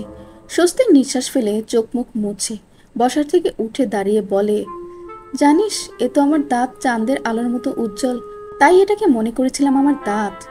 বিথি এবার লোকটার দিকে তাকিয়ে বলে, এই অসভ্য ভদ্রলোক, আমাকে ধাক্কা মারলেন কেন? প্লিজ, আপনি তো না দেখে হাঁটছিলেন। যখন দেখছিনি যে একটা মেয়ে না দেখে হাঁটছে, তখন আপনার সরে গিয়ে তাকে রাস্তা করে দিয়ে সম্মান দেখানো উচিত ছিল না? এভাবেও সম্মান করে নাকি মেয়েদের? জানেন না? জানবেন কেমনে? আপনি তো অসভ্য ভদ্রলোক। আচ্ছা মিস, অসভ্য ভদ্রলোক এটার মানে কি? আমার বাবা বলেছেন, মানুষের সাথে ভালো খারাপ দুইভাবেই কথা বলা উচিত, তাই মানবতার শিক্ষা দেখিয়ে ভালো খারাপ দুটো নামই বলছি। ওহো, নারীরা আসলেই মানবতার প্রতীক। Really I am impressed. হুম, যান, ক্ষমা করে দিলাম। লোকটা হা হয়ে বিথির দিকে তাকিয়ে থাকে। লোকটি মনে করার চেষ্টা করে সে কি আদৌ সরি বলেছে। না, সে তো সরি বলেনি। নীতি বিথির পিঠে একটা থাপ্পড় মেরে বলে, বলদি রে, উনি তোরে সরি বলে নাই। তাহলে ইংরেজিতে কি বলল? তুই ভালো করেই জানিস আমি ইংরেজির কিছুই পারি না। বিথি এবার ইতিকে বলে, এই ইতি, লোকটা ইংরেজিতে কি বলল রে? ইতি একটু ভাব নিয়ে বলে, আরে বুঝিস না, ধন্যবাদ বলছে। আমি তাহলে ওয়েলকাম বলি, কি বলিস? বল। বিথি গলা খাঁকড়ি দিয়ে লোকটাকে বলে, ওয়েলকাম আপনাকে। লোকটি এবার তাজ্জব বনে চলে যায়, অবাকের চরম পর্যায়ে। লোকটি বলে, আমি কি ধন্যবাদ দিছি? আরে তখন তো ইংরেজি কি জানি বললেন। আপনি আবার অ্যাডভান্স মানুষ, তাই ডিজিটাল ভাবে হয়তো ধন্যবাদ বলেছেন। প্যানিক নেবেন না, আমরা 3 বোন সবই বুঝে যাই, যদিও ইংরেজিটা কম বুঝি। লোকটির মাথায় যেন আসমান ভেঙে পড়ল। বাপের জন্মেও শুনে নাই ডিজিটাল ভাবেও ধন্যবাদ দেওয়া যায়। লোকটি যা বুঝার বুঝে গেল। তিনি আর কোনো কথা বাড়ালেন না। পর্ব 4। কিছুক্ষণ পর সেখানে আলবান উপস্থিত হয়ে লোকটির ঘাড়ে একটা থাপ্পড় মেরে বলে, কিরে তুই এখানে? কতবার ফোন দিলাম, ধরছিস না কেন? নারীদের জালে আটকে গেছিলাম। আলবান এবার আলোক ছটাদের দিকে তাকিয়ে অবাক স্বরে বলে, তোরা এখানে কেন? তিনজনই কথার উত্তর না দিয়ে মুখ বাঁকিয়ে অন্যদিকে তাকায়। যে লোকটির সাথে বিতি ধাক্কা খেয়েছে তিনি হলেন আলবানের বন্ধু, নাম দিরশক প্রধান। ঢাকা বিশ্ববিদ্যালয়ে পড়াশোনা শেষ করেছে, এখন ঢাকার একটি ভালো কলেজে ইংরেজি ডিপার্টমেন্টে শিক্ষকতা করে। দিরশক ব্রু কুচকে বলে, এই উজ্জ্বল নারীদের চিনিস তুই? হ্যাঁ চিনি, কিন্তু তুই এদের সাথে কেন? একটু উষ্টা খায়া এদের সাথে আর কি। উজ্জ্বল নারীদের ভাষ্যমতে আমি নাকি অসভ্য ভদ্রলোক। আচ্ছা যাই হোক, এখন বল এই উজ্জ্বল নারীরা তোর কি হয়? কাজিন। আলবান আলোকছটাদের দিকে তাকিয়ে বলে, নাম বল তোদের। ইতি মনে মনে বলে, এমন ভাব করছে যেন নাম জানেই না, নাটক কত। এবার বলে, হাত ব্যথা করছে, একটু কষ্ট করে আপনিই বলেন। বিথি মুখে হাত দিয়ে অসহায় কণ্ঠে বলে, আমি তো ঠোঁট নাড়িয়ে কথাই বলতে পারছি না। নিধি বলে, আমার পা ব্যথা করছে, আমিও বলতে পারলাম না, দুঃখিত। এই এই বলে তিন বোন হাতে হাত ধরে পার্কের লেকের দিকে যায়। এদের তিন বোনের কথায় মিটমিট করে হাসতে থাকে দিরশক, কিন্তু আলবান রাগে ফেটে যাচ্ছে। দিরশক আলবানের কাঁধে হাত রেখে বলে, এত রাগের কি হয়েছে? মেয়েগুলো অনেক এনজয়েবল। এখন তুই তোর খবর বল, কেমন আছিস? নিজেকে শান্ত করে আলবান বলে, আলহামদুলিল্লাহ ভালো আছি, তুই? আলহামদুলিল্লাহ। এত তড়িঘড়ি করে ডাকলি, কোনো সমস্যা? ওই কালনাগিনীর মতো উজ্জ্বল নারীগুলোকে প্রতিদিন বাসায় গিয়ে পড়াবি, ওই জন্য তোকে ডাকা। এমন কথায় দিশক যেন আকাশ থেকে জমিনে পড়ল। এই আলোকছটাদের দিশক কিছুতেই পড়াবে না, যারা কিনা সামান্য সহজ একটা ইংরেজি শব্দকে বাকিয়ে বাকিয়ে উল্টে পাল্টে নিহত করলো, তাদেরকে দিশক কিছুতেই পড়াবে না। অবশ্যই এতে দিশকের সম্মানে আঘাত আসবে। না না, কিছুতেই সে পড়াবে না। ভেবে চিনতে কিছুক্ষণ পর বলে, আরে ভাই, ওদের দেখেই বোঝা যাচ্ছে যে ওরা কতটা ভালো, ব্রিলিয়েন্ট, ট্যালেন্টেড স্টুডেন্ট। ওদের কোনো টিচার লাগবে না, ওরা তিনজনই একাই একাই 3 জনের 300, বুঝলি? পড়াবি কিনা সে কথা বল, না হলে কি? ওই যে ছবিখানা আছে, ওটা ফেসবুকে আপলোড দিব। কি? এখনো তোর কাছে সেই ছবি আছে? আমরা বন্ধু না রে, তোর মতো মির্জাফর বন্ধু যেন কারো না হয়। হ্যাঁ, এখন বল ওদের পড়াবি কিনা? দেশে কি শিক্ষকের আকাল পড়েছে? আরে ওদের জন্য পড়েছে। যে শিক্ষক ওদের পড়াতে আসে সে শিক্ষকের লেজ গুটিয়ে পালিয়ে যায়। দেখ দোস্ত, তুই হলি বীরপুরুষ শিক্ষক, তুই কিন্তু খবরদার পালাবি না বলে দিলাম। দিশক একটা শুকনো ঢোক গেলে আকাশের দিকে তাকিয়ে বলে, আল্লাহ, এ কেমন বিচার তোমার, ইহকালেই জাহান্নামে পাঠাচ্ছ? এত নাটক না করে বল পড়াবি কিনা। রাগী কণ্ঠে দিশক বলে, পড়াবো রে পড়াবো। আচ্ছা, তাহলে কাল 3টার সময় আসবি। আর হ্যাঁ, নিজেকে ভালোভাবে প্রিপেয়ার করে আসবি, কারণ ওরা কখন কি করবে বলা যায় না, বুঝলি? দিশক অসহায় কণ্ঠে বলে, তোর কোন পাকা ধানে মই দিছি ভাই? আলবান হেসে হেসে বলে, হয়েছে হয়েছে, চল এখন। কোথায়? আদ্রর সাথে দেখা কর, চল। আদ্র লেকের সামনে ক্যামেরা হাতে নিয়ে আছে, ছবি তুলছে না, মূলত সে এখানে ইতি বিথি নিধিকে ভালোভাবে পর্যবেক্ষণ করছে। 3 জনেই হাত ধরে হাঁটার ফলে পুরো রাস্তাটা ব্লক করে নিয়েছে। আশেপাশের রাস্তা দিয়ে চলাচল করার লোকজনগুলো রাস্তা থেকে সরে হাঁটার পরামর্শ দিলেও তা গ্রহণ করে না। এতে অবশ্য অনেক মানুষই অনেক গালিগালাজ করে, তাতে কোনো ভাবান্তর দেখায় না। তারা তাদের মতো হাত দোলাতে দোলাতে হাঁটছে। তাদের পিছনে হাঁটছে এক মধ্যবয়স্ক বুড়ো, থুতনিতে সামান্য কিছু দাড়ি, যাকে এক কথায় বলে ছাগলদাড়ি, মাথার মাঝখানে টাক, মুখ ভর্তি পান, আরাম আয়েশ করে চিবোচ্ছে। অনেকক্ষণ যাবৎ পিছন থেকে আলোকছটাদের মুখ দেখার চেষ্টা করছে, কিন্তু পাচ্ছে না। সহসা কণ্ঠে ডাকলো, এই 3 মাইয়া, দাঁড়াও একটুখানি। 3 আলোকছটা থেমে গিয়ে পেছন ঘুরে তাকায়। লোকটা পান চিবানোর তরল রস মাটিতে ফেলে মুখ ভরা হাসি দিয়ে বলে, আমি একজন ইন্টারন্যাশনাল ঘটক। ইতিবিথি নিধি 3 জনে এই মুহূর্তেই হকচকিয়ে ওঠে, একসাথে খুশি হয়ে বলে, হ্যাঁ হ্যাঁ, আমরা বিবাহযোগ্য কন্যা, আমরা বিয়ে করব। ঘটক খানিকটা অবাক হয়ে বলে, আসলে? কথা শেষ হতে না দিয়েই বিথি বলে, হ্যাঁ বুঝছি, দেখান ছেলের ছবি। না মানে। এবার ইতি বলে, আরে টাকা দিব, সমস্যা নেই, এখন ছেলের বায়োডাটা দিন। ঘটক হাঁ হয়ে দেখতে থাকে তাদের, ভাবতে থাকেন, এ কেমন মাইয়া মানুষ গো, বিয়ের জন্য লাফাচ্ছে। যাই হোক, আমাকে তো টাকা দিবে, এটাই অনেক। এবার বলেন, তোমাদের বাবার নাম্বারটা দিলে ভালো হতো। বিথি বলে, আরে ধুর, ওখানে চলেন, বসে সবকিছু সেট আপ করবো। বাবাদের বললে তারা ডিরেক্ট বলবে আরো 5 বছর পর। চলেন তো, এত ধৈর্য আমাদের নেই, শুভ কাজে দেরি করতে নেই, চলেন চলেন। ঘটকের চোখ এবার বড় বড় হয়ে যায়, অবাকের চরম পর্যায়ে। গলা খাদে নামিয়ে বলে, বড়রা ছাড়া তো শুভ কাজ সম্পূর্ণ হয় না মা।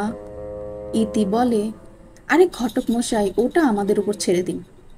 ঘটক আর কিছু না বলে সামনে থাকা বসার সিটে গিয়ে বসে। ইতি বিথিও গিয়ে বসে, কিন্তু নিধি আসে না। ইতি তার দিকে ভ্রু কুচকে তাকিয়ে বলে, কিরে আয়, বিয়ে করবি না? নিধি বোধ হয় একটু নাকচ করেই বলল, বিয়ে করব, কিন্তু আমার ঘটককে পছন্দ হয় নাই, তাই তোরাই সব সেট আপ কর। বিথি বলে, আজব তো, তুই ঘটককে পছন্দ করে করবিটা কি? তুই কি এখন ঘটককে রণবীর কাপুরের মতো চাচ্ছিস নাকি? ইতি নিধির দিকে তাকিয়ে বলে, দেখ, ওই ঘটক বুইড়া হইলেও অভিজ্ঞতা আছে ভালো। ঘটক অসহায় সুরে বলে, 50 বছরের অভিজ্ঞতা, আমি বাংলাদেশের টপ ঘটক বলে বিবেচিত। বিথি বলে, শুনলি বলদি, এমন ঘটক আর পাবো না, আয় এদিকে জলদি। নিধি নানান দ্বিধা সংকোচ নিয়ে মুখ কালো করে তাদের পাশে গিয়ে দাঁড়ায়। ঘটক বলে, মা, আপনাদের কেমন ছেলে পছন্দ তা আমাকে বলুন। বিথি বলে, ভোলা ভালা সাদাসিধে, আমাদের কথায় উঠবে, বসবে, ঘর ঝাড়ু দিবে, রান্না করবে, কাপড় চোপড় ধুয়ে দেবে, ইত্যাদি ইত্যাদি মেলা কাজ করবে। যা চাইবো তাই কিনে দিতে হবে এবং খাওয়াতে হবে। এক কথায় পৃথিবীতে আরো যত ধরনের কেয়ার কাজ আছে সব করবে। ইতি বিধির কথায় সায় জানায়। এদিকে বুড়ো ঘটকের কপালে 100 ভাঁজ পড়ল। হতবাক হয়ে ঘটক বলল, ভুলে যাচ্ছেন মনে হয়, আমি ইন্টারন্যাশনাল ঘটক, পাত্র খুঁজে দেওয়ার সার্চ ইঞ্জিন, কাজের লোক খুঁজে দেওয়ার সার্চ ইঞ্জিন নই। ইতি বলে, ওই মিয়া, আমরা জামাই খুঁজছি, জামাই, কানে কম শোনেন নাকি? বিথির তো আর ধৈর্য নেই বললেই চলে। বিথির মতে ভালো পাত্র পেলে তারা এখনই বিয়ে করবে। অধৈর্য হয়ে বিথি বলে, এই মিয়া, এত কথা বলেন কেন, ছবি দেখান। বিথির কথায় ঘটক একটু ভয় পেয়ে যায় মনে মনে, ভাবতে থাকে ভুল জায়গায় এসে ফাঁসলো না তো। ঘটক আর কোনো কথা বলে না, সাথে থাকা ব্যাগটা থেকে ছবি বের করে দেখাতে লাগলো ইথি বিথিকে। নিধির কোনো চাহিদাই দেখা গেল না এসবে, সে অন্যমনস্ক হয়ে অন্য কিছু ভাবতে ব্যস্ত। ইতি বিথি অনেক ছেলের ছবি দেখার পর কষ্ট করে একটা ছবি সিলেক্ট করলো। ঘটকের কাছে থাকা সব ছবি তাদের পছন্দ হয়েছে, কিন্তু কি আর করার, একটা ছেলেকেই তো সিলেক্ট করতেই হবে। ইতি ঘটককে ছবিটি দিয়ে বলে, এই ভ্যাবলা কিন্তু ছেলেই সিলেক্ট। ঘটক বলে, আচ্ছা, এখন আরো দুটো ছেলের ছবি পছন্দ করেন। বিথি বলে, আর ছেলে কি পছন্দ করে কি করব? ইতি বলে, শুনুন ঘটক মশাই, আমরা একটা ছেলেকেই 3জন বিয়ে করব, তারপর 3জন থেকে 4জন হয়ে সংসার করব, বুঝতে পারছেন?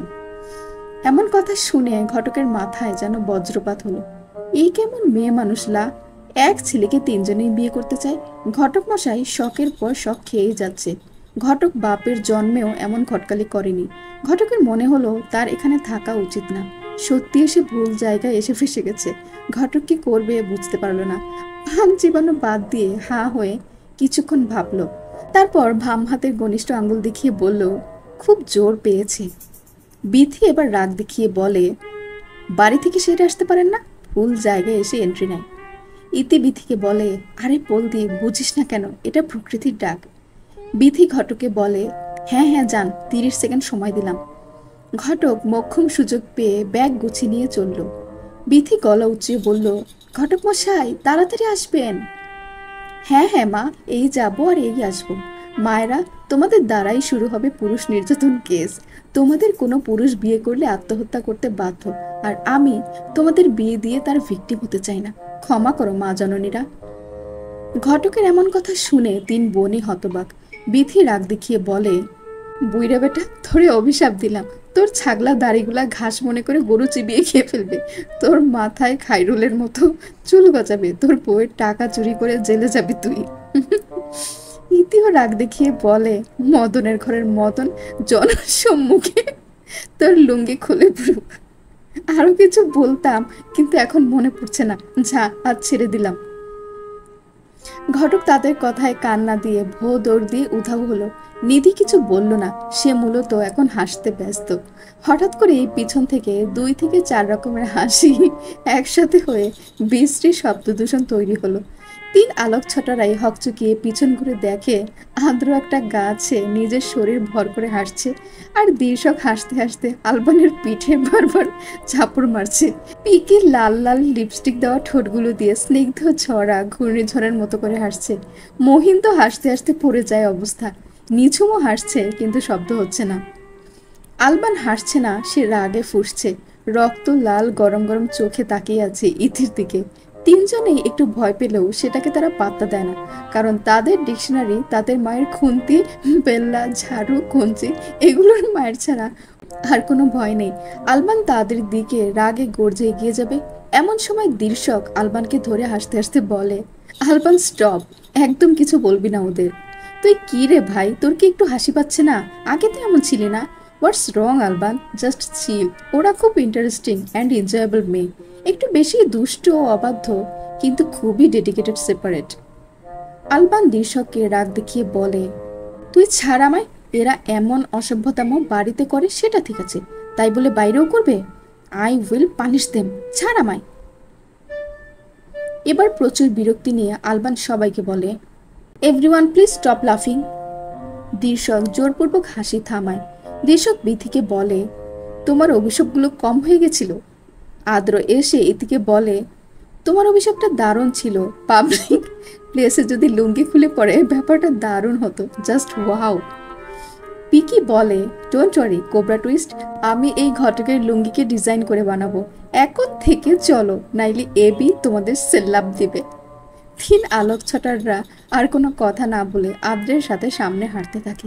ইতি পিছনে ঘুরে একটু জোর গলায় আলবানকে বলে, আলবান ভাই, আমাদের জন্য আর একটা ঘটক ঠিক করুন না প্লিজ।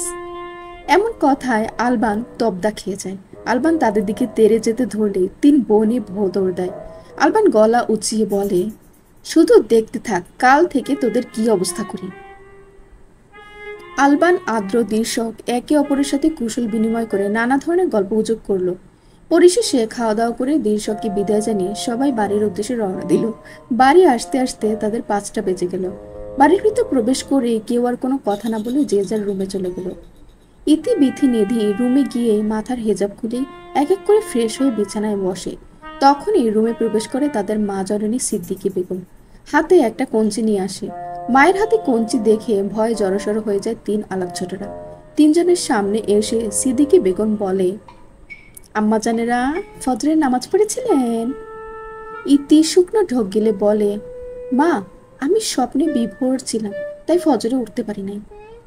কি স্বপ্ন দেখেছিলেন আম্মাজান? আমি ঝাড়ুতে বসে উড়ে যাচ্ছিলাম কোথাও, আবার মনে হচ্ছিল 10তলা বিল্ডিং এর ছাদ থেকে পড়ে যাচ্ছিলাম। আবার নানু বাড়ির আলু ক্ষেত, ধান ক্ষেত, পটল ক্ষেত, একের পর এক ক্ষেতে দৌড়ে দৌড়ে বেড়াচ্ছিলাম। আরো মেলা স্বপ্ন দেখেছি মা, যদি বিশ্বাস না হয় তাহলে মহিনকে গিয়ে বলো, মহিনও আমার সাথে স্বপ্নে দৌড় দিছিল। আচ্ছা। সিদ্দিকী বেগম বিথির দিকে তাকিয়ে বলে, আপনার কি সমস্যা ছিল আম্মাজান, বলেন দেখি। বিথি ভয় ভয় করে বলে, মা, পাশের বাড়ির আন্টির ছেলেটা আমার কোলে হিসু করে দিয়েছিল স্বপ্নে। তারপর পরিষ্কার করতে করতে সকাল 8টা বেজে গেছে। আচ্ছা। নিধির দিকে তাকিয়ে বলে, আপনি কি স্বপ্ন দেখেছিলেন আম্মা? কাঁদো কাঁদো স্বরে নিধি বলে, আমি কি স্বপ্ন দেখেছি তা তো মনে নেই মা, আমিও উঠে দেখি সকাল 8টা বাজে। এবার 3 বোনই একসাথে বলে, সরি মা, কাল থেকে আর মিস হবে না। সিদ্দিকী বেগম এবার রাগ দেখিয়ে বলে, একটা দিন শুধু ফজরে ডাকি নেই, তাতেই নামাজের কথা ভুলে গেছিস। নামাজ না পড়ে আবার আমাকে অজুহাত দেখাস। আল্লাহর ভয় নেই তোদের?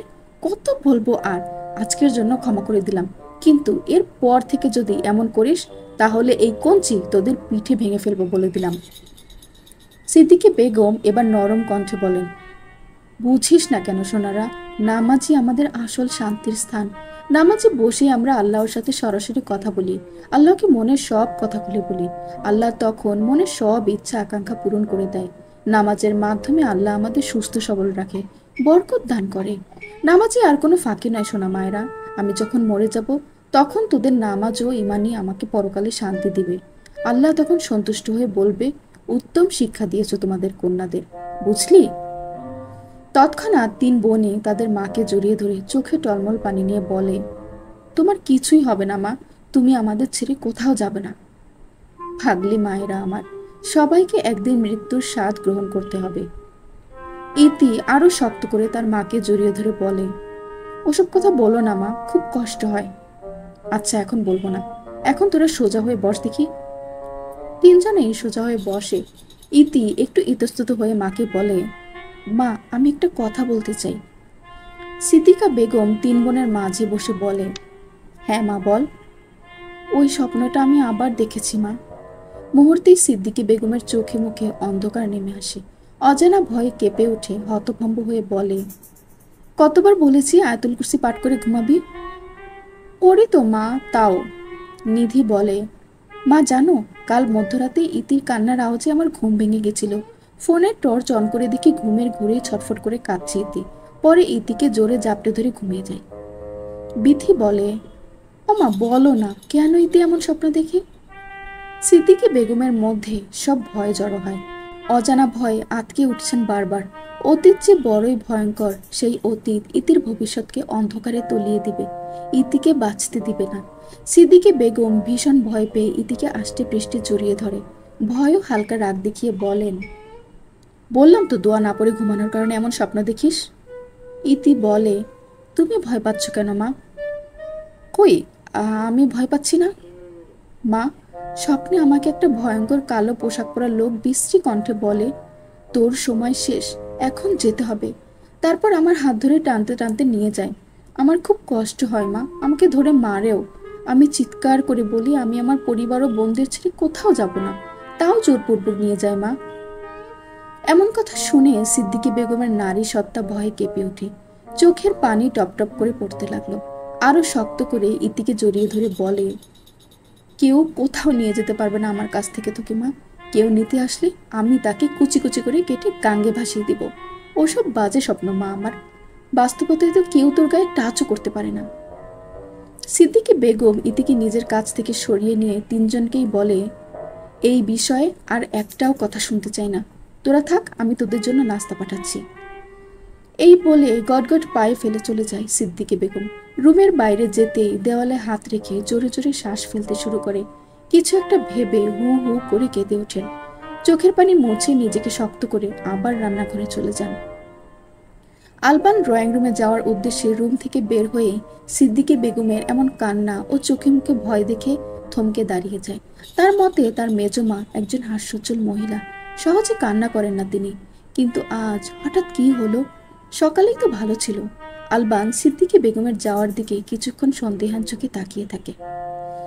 সিদ্দিকি বেগম হঠাৎ এমনভাবে চলে যাওয়ায় তিন বোনই তিনজনের দিকে হা হয়ে তাকিয়ে থাকে আর ভাবতে থাকে তার মায়ের আজ হলোটা কি। সন্দিহান কণ্ঠে ইতি বলে, বুঝলি রে বলদিরা, অতীতে মনে হয় আমি মেলা খুন করেছি, আর যাদের খুন করেছি তারা ভূত হয়ে রাতের বেলা নিয়ে যেতে চায়। ইস, যদি মনে পড়ে যেত ঠিক কতগুলো খুন করেছি। বিধি হাসতে হাসতে বলে, ওরে বলতি, তুই তো রক্ত দেখলেই ভয় পেয়ে জ্ঞান হারাস। আসলেই তো, তাহলে কি হতে পারে বলতো? নিধি এবার আরো জোরে হাসতে হাসতে বলে, আমার মনে হয় ভুলক্রমে তুই ডোনাল্ড ট্রাম্পের বাথরুমে গিয়ে হাইগা দিয়ে আসছস। তারপর ডোনাল্ড ট্রাম্প সেই হাগুর স্যাম্পল নিয়ে পরীক্ষা করে তোকে শনাক্ত করছে। এখন হয়তো তোর ডোনাল্ড ট্রাম্পের পছন্দ হয়েছে, এই জন্য তোকে স্বপ্নে এসে নিয়ে যেতে চায় এবং জোরপূর্বক বিয়ে করতে চায়। নিধির এমন কথা শুনে তিনজনই হাসতে হাসতে ঢলাঢলি শুরু করে দেয়। হাসি থামার নামই নিচ্ছে না। অনেক কষ্টে হাসি থামিয়ে বিথি বলে, হইছে, এলা থাম। নিধি, আমার জামা উপরে থেকে শর্ট ছিঁড়ে যাবে তো জামাটা। কাল একটা জামা ছিঁড়ে ফেলছি, ওটা মা এখনো দেখে নাই, দেখলে আমার রক্ষা নাই। নিধি বিথির জামা থেকে মাথাটা ও পিঠটা সরায়। ইতি হাসতে হাসতে বলে, পরশু তো দৌড়াতে গিয়ে জুতাগুলোও ছিঁড়লি, আবার আজকের জামাটা আইসক্রিম ফেলাই দিয়ে একদম বাজে অবস্থা করছিস। মা দেখলে তুই শেষ রে বোন। বিথি কাঁদো কাঁদো স্বরে বলে, আমি কি করব বল, তিনজনই তো একসাথেই কাজ করি, একসাথেই খাই, আবার একসাথেই দৌড়াদৌড়ি করি। কই তোদের তো এমন কিছু হয় না, সব দুর্নীতি শুধু আমার সাথেই হয়। ভালো লাগে না আর আমার। মা তো দেখলেই চিল্লাবে আর বলবে, এই কোটি কোটি জামা তাও টিকে না, তোকে আজ থেকে গন্ডারের চামড়া দিয়ে জামা বানাই দিব। জুতাগুলো ছিঁড়ে দেখলে তো বলবেই, তোকে লোহার জুতা বানিয়ে দিলেও টিকবে না। নিধি বলে, ধুর, মা বলুককে, ওসব এক কান দিয়ে শুনবি, অন্য কান দিয়ে বের করে দিবি। ইতি বলে, বাদ দে ওসব বিধিনিধি, যা গিয়ে তুই দরজাটা বন্ধ কর, আমি একটা গান লাগাই। নিধি বলে, বলদি আস্তে করে সাউন্ড দিস, না হলে মা শুনলে এবার খুন্তি নিয়ে মারতে আসবে। আচ্ছা। নিধি গিয়ে দরজাটা বন্ধ করে দিল। ইতি মাঝারি ভলিউম দিয়ে গান ছাড়ল, আর গানটা ছিল ইয়ে ইশক হায় ব্যাঠে বেঠায় জান্নাত দিখায়। গানের তালে তালে হালকা পাতলা নাচতে শুরু করলো ওরা। পর্ব ৫। সকাল ৬টার সময় সিদ্দিকী বেগম আলোক ছটাদের রুমে দরজা জোরে জোরে ধাক্কাচ্ছে আর বলছে, ওঠ, নামাজের সময় হয়েছে। তিনজনে বেশ আরাম আয়েসে একে অন্যের শরীরে পা তুলে দিয়ে ঘুমে নিমগ্ন। দরজা ধাক্কানোর শব্দ হালকা হালকা কানে যাচ্ছে নিধির, কিন্তু সেই শব্দকে স্বপ্নের রূপে দেখছে। কেউ ঢোল বাজাচ্ছে, আর বিথি এক কোণে দাঁড়িয়ে সেই ঢোল বাজানো দেখছে। এদিকে যে তার মা বাস্তবে দরজায় ধাক্কিয়ে ঢোল বাজাচ্ছে, সে বুঝলে তো। এদিকে সিদ্দিকী বেগম তো রাগে আগুন, আরো জোরে জোরে দরজা ধাক্কাছেন। শব্দ বিকট হতেই নীতি তড়িৎ বেগে চোখ খুলে লাফিয়ে উঠে বসল। কিছুক্ষণ ঝিম হয়ে বসে থেকে বাস্তবতাকে অনুভব করলো। আস্তে ধীরে একটু নড়ে চড়ে বসলো। শুনতে পেল তার মায়ের বাঁশ ফাটার মতো চিল্লানি। নিধি আর দেরি না করে ইতি বিথিকে ডাকতে লাগলো। ইতি ও বিথি দুজন দুজনকে আষ্টে পৃষ্ঠে জড়িয়ে ধরে সুন্দর ঘুমে আচ্ছন্ন। বিথি তাদের ডাকে ও বলে, বলদিরা উঠ, না হলে মা দরজা ভেঙে এলো বলে। তাও কোনো নড়াচড়াও দেখা গেল না। নীতি এবারও রাগ ও বিরক্তি নিয়ে বিথিকে জোরে ধাক্কা দিতে দিতে বলল, ওরে বালগুলো উঠ না, না হলে আজ তিনজনে খতম। বিথি পিটপিট করে চোখ মেলে তাকায়। ইতিও চোখ খুলল, আস্তে ধীরে উঠে বসলো। ঝিম ধরা ভাব নিয়ে বসে থাকে। নিধি এলোমেলো পা ফেলে মাথা চুলকাতে চুলকাতে দরজা খুলে দিল। হুড়মুড়িয়ে প্রবেশ করলো সিদ্দিকী বেগম। নানা ধরনের হুমকি ধুমকি রাগ দেখিয়ে কানের পোকা নাড়িয়ে দিল তিন আলোক ছটাদের। তাদের মায়ের বকবক করাতে তিনজনেই সজাগ হয়ে গেছে। সিদ্দিকী বেগম বলেন, নামাজ পড়ে কুরআন তেলাওয়াত করবি, যা এখন ওযু কর। এবার প্রচুর রাগে গর্জে বলেন, যা। তিন বোনই এলোমেলো পা ফেলে বাথরুমে চলে গেল। সিদ্দিকী বেগমও চলে গেলেন। অজু করে মাথায় দোপাট্টা করে ওড়না পড়ল। ইতি পরপর ৩টা জায়নামাজ বিছালো। তিনজনেই একসাথে ৪ রাকাত ফজরের সালাত আদায় করলো। নামাজ পড়া শেষ হলেই কুরআন মাজিদ নিয়ে সূরা আল বাকারা পড়তে শুরু করলো। ১ ঘন্টায় ৩ পারা পড়ে উঠল। তিন বোনই সেই রমজান মাসে কোরআন খতম দিয়েছিল। এরপর আর কোরআন তেলাওয়াত করা হয়নি। শেষ করেই তিন বোনই ড্রয়িং রুমে যাওয়ার উদ্দেশ্যে রওনা হলো। মেঝেতে বসে সিদ্দিকী বেগম ও মিলি বেগম সবজি কাটছে, আর আলিফা বেগম ময়দা মাখছেন। আসিয়া বেগম খাবার টেবিলে চেয়ারে বসে চা খাচ্ছেন। ইতি এসে পেছন থেকে আসিয়া বেগমকে জড়িয়ে ধরে বলে, কাল দাদুর সাথে পিরিতি করেছ? আসিয়া বেগম একটু অভিমান করেই বলে, সর আমার সামনে থেকে। বিথি জড়িয়ে ধরে বলে, কি হয়েছে জান, এমন করছো কেন? নিধি বলে, আরে দাদু মনে হয় কাল আবার জানকে ধোকা দিছে। আসিয়া বেগম কাঁদো কাঁদো স্বরে বলে, 2 দিন থেকে আমার কাছে তোরা কেউ আসিস না। বিথি হালকা রাগ দেখিয়েই বলে, 2 দিন না দেখে এই অবস্থা, বুঝলি ইতিনিধি? এই বুড়ির জানের জন্য আমাকে 3 বোনের বিয়ে হবে না, আজীবন আইবুড়ো হয়ে থাকা লাগবে। এই বুড়ির জান খালি ফেস ফেস করে কাঁদবো, আর বাবা বড় বাবাদের বলবে আমার নাতনিগুলোর ছাড়া আমি থাকতে পারবো না। বাছা তোরা ওদের বিয়ে দিস না, বাছা দিস না। বলি, ওই বুড়ি জান, আমরা কি স্বামীর মুখ দেখবো না, সংসার করব না? আজ হোক বা কাল হোক, পরের ঘর আমাদের যেতেই হবে। এ কথাটা একদিনও বললে না। ইতি লম্বা শ্বাস ফেলে বলে, বাদ দেবই, সারা জীবন আমরা সিঙ্গেলে সিঙ্গেলে ঢলাঢলি করবো, তাছাড়া আমাকে কপালে বিয়ের ভাত নেই। হা, সবই কপাল রে কপাল। নিধিও কিছু বলতে যাবে, তখনই রান্নাঘর থেকে আলু আর কিছু টমেটো তেড়ে এসে অল্পের জন্যই তিনজনের শরীরে আঘাত লাগলো না। আলোক ছোটরা কিছু বুঝে ওঠার আগে রান্নাঘর থেকে তাদের মা সিদ্দিকী বেগম দৌড়ে আসতে লাগলেন, এক হাতে ঝাড়ু আর অন্য হাতে খুন্তি। 3 আলোক ছোটরা আর কিছু না ভেবে প্রাণপণ দৌড়াতে লাগলো। সিদ্দিকী বেগম চিৎকার করে বলতে লাগলো, থাম বলছি, থাম, ভণ্ডামি আজ ছুটাবো তোদের। আসিয়া বেগম বললেন, আহ বৌমা, ওদের এমন রাগ দেখাচ্ছ কেন? ওরা ওসব মজা করে বলে। আপনাদের সবার লাই পেয়ে পেয়ে মাথায় উঠছে। আলবানের বাবা নাজিম তালুকদারের রুমের দিকে ছুটে আসলো 3 আলোক ছটারা। তাদের এটা নিত্যদিনের কাজ। সকালবেলা নাজিম তালুকদারের ও বাবার রুমে যাওয়া। রুমের একটু সামনে এসেই নিজেদের পরিপাটি করে নিল, একে অপরকে ভালো করে দেখে নিল সব ঠিকঠাক আছে কিনা। আস্তে আস্তে করে পা ফেলে নাজিম তালুকদারের রুমে ঢুকলো। নাজিম তালুকদার নামাজ কুরআন তেলাওয়াত শেষ করে খবরের কাগজ নিয়ে পড়েছেন টেবিলে।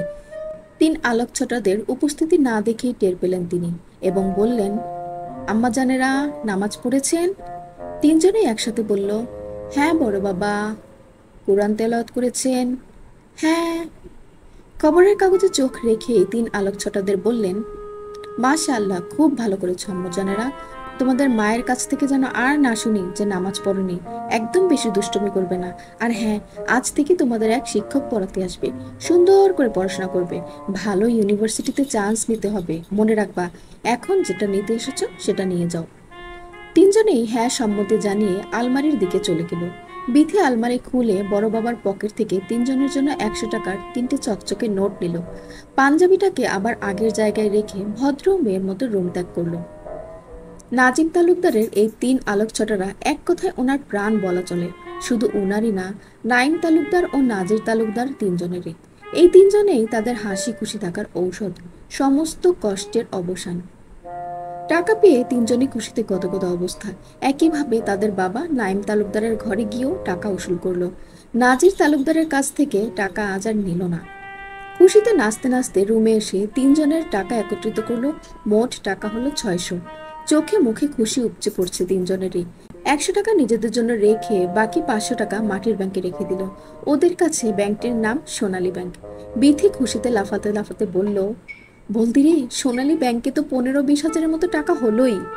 ইতি বলে, হ্যাঁ, এই টাকাগুলো আমাদের ভবিষ্যৎ। বাবা বড় বাবারা বিয়ে না দিলে এই টাকা দিয়ে ছেলে খুঁজে বিয়ে করব। নিধি নাকচ করে বলে, এত বিয়ে বিয়ে করিস কেন? বিথি নিধির মাথায় একটা চাপটি মেরে বলে, তোর আজকাল কি হয়েছে রে? আগে তো বিয়ের জন্য একসাথে লাফাতাম, এখন এত নানা করিস কেন? এ নিধি, এ তোর ব্যাপার স্যাপার আমার কাছে ভালো ঠেকছে না। বিথি আবার ঈদের দিকে তাকিয়ে বলল, ইতি, এর কিছু বল, না হলে পরে সব উলটপালট হয়ে যাবে। ইতি বলে, ডাল মে কুছ কালা হে, বলে ফেলো শোনা, কি চলে তোমার মনে? নিধি গায়ের ওড়নাটা হাতে পেঁচাতে পেঁচাতে লজ্জা লজ্জা ভাব নিয়ে বলে, আমার লজ্জা করছে। বলেই মুখ ঢাকে নিধি। বিথি কাঁদো কাঁদো স্বরে ছটফটিয়ে বলে, ওরে ইতি, এই চেংড়ি প্রেমে পড়ছে রে। ইতি বলে, বিথি শান্ত হ তুই, ব্যাপারটা বুঝতে দে আমায়। ইতি আবার নিধিকে বলে, কোন ছেলে নিধি? মুখ থেকে হালকা করে হাত সরিয়ে বলে, আমার ভাই, তোমার ভাই, পাত্র ভাই। বলে আবার মুখ ঢাকে। ইতি বিথি দুজনেই চিল্লিয়ে বলে, কি? ইতি নিধির পিঠে জোরে একটা চাপটি মেরে বলে, ওরে বলদি, এই চলে তোর পেটে পেটে? বিথি কাঁদো কাঁদো স্বরে বলে, শেষমেশ পাদ্র ভাইরেই পেলি? নিধি আলতো করে মাথা ঝাঁকালো। ইতি বিথি কিছুক্ষণ মাথায় হাত দিয়ে ভাবলো। আচমকা জোরে একটা শ্বাস নিয়ে বিথি বলে, ওরে ইতি, হার্ট অ্যাটাক করবো মনে হয়। ইতি বলে, হার্ট অ্যাটাকের কি আছে? নিধি বলে, আজব তো, পাত্র ভাইকে যেহেতু আমি পছন্দ করছি, সেহেতু পাত্র ভাইকে তিনজনেই বিয়ে করে পার্মানেন্ট ভাবে একসাথে থাকবো। আমাদের আলাদা করা আল্লাহ ছাড়া কারো হাতে নেই। বিথি এবার মুখে চওড়া হাসি নিয়ে বলে, আহ, এখন শান্তি পেলাম। মূলত তাদের একটা ছেলেকে বিয়ে করার রিজন একটাই, তারা যেথায় যাবে সেথায় একসাথে থাকবে, কখনো আলাদা হবে না, এক সেকেন্ডের জন্যও না। একে অপরের প্রাণ কেন্দ্র হয়ে থাকবে। তাদের আলাদা করার সাধ্য পৃথিবীর কারো হাতে নেই আল্লাহ ছাড়া, এটাই মানে তারা। হঠাৎ করে কিছু মহিলা মানুষের চিল্লাচিল্লি শোনা গেল। বিথি দৌড়ে গিয়ে জানালা দিয়ে উকি মেরে দেখে। খুশিতে গদগদ হয়ে ইতি নিধিকে বলল, ওরে বলতি, চল চল, ঝগড়া লেগেছে, চল। ইতি নিধিও খুশি হয়ে হাতে হাত ধরে দৌড়াতে লাগলো। তাড়াহুড়ো করে তিন বোনই ড্রয়িং রুমে আসলো। নিঝুম সোফায় সুন্দর মতো ভদ্র মেয়ে হয়ে বসে ফোন স্ক্রল করছে। ইতি বিথিকে কিছু একটা ইশারা করতেই বিথি খাবার টেবিল থেকে একটি আপেল, একটি কলা, একটা কমলা, একটা রুটি নিয়ে ওড়নায় পেঁচালো।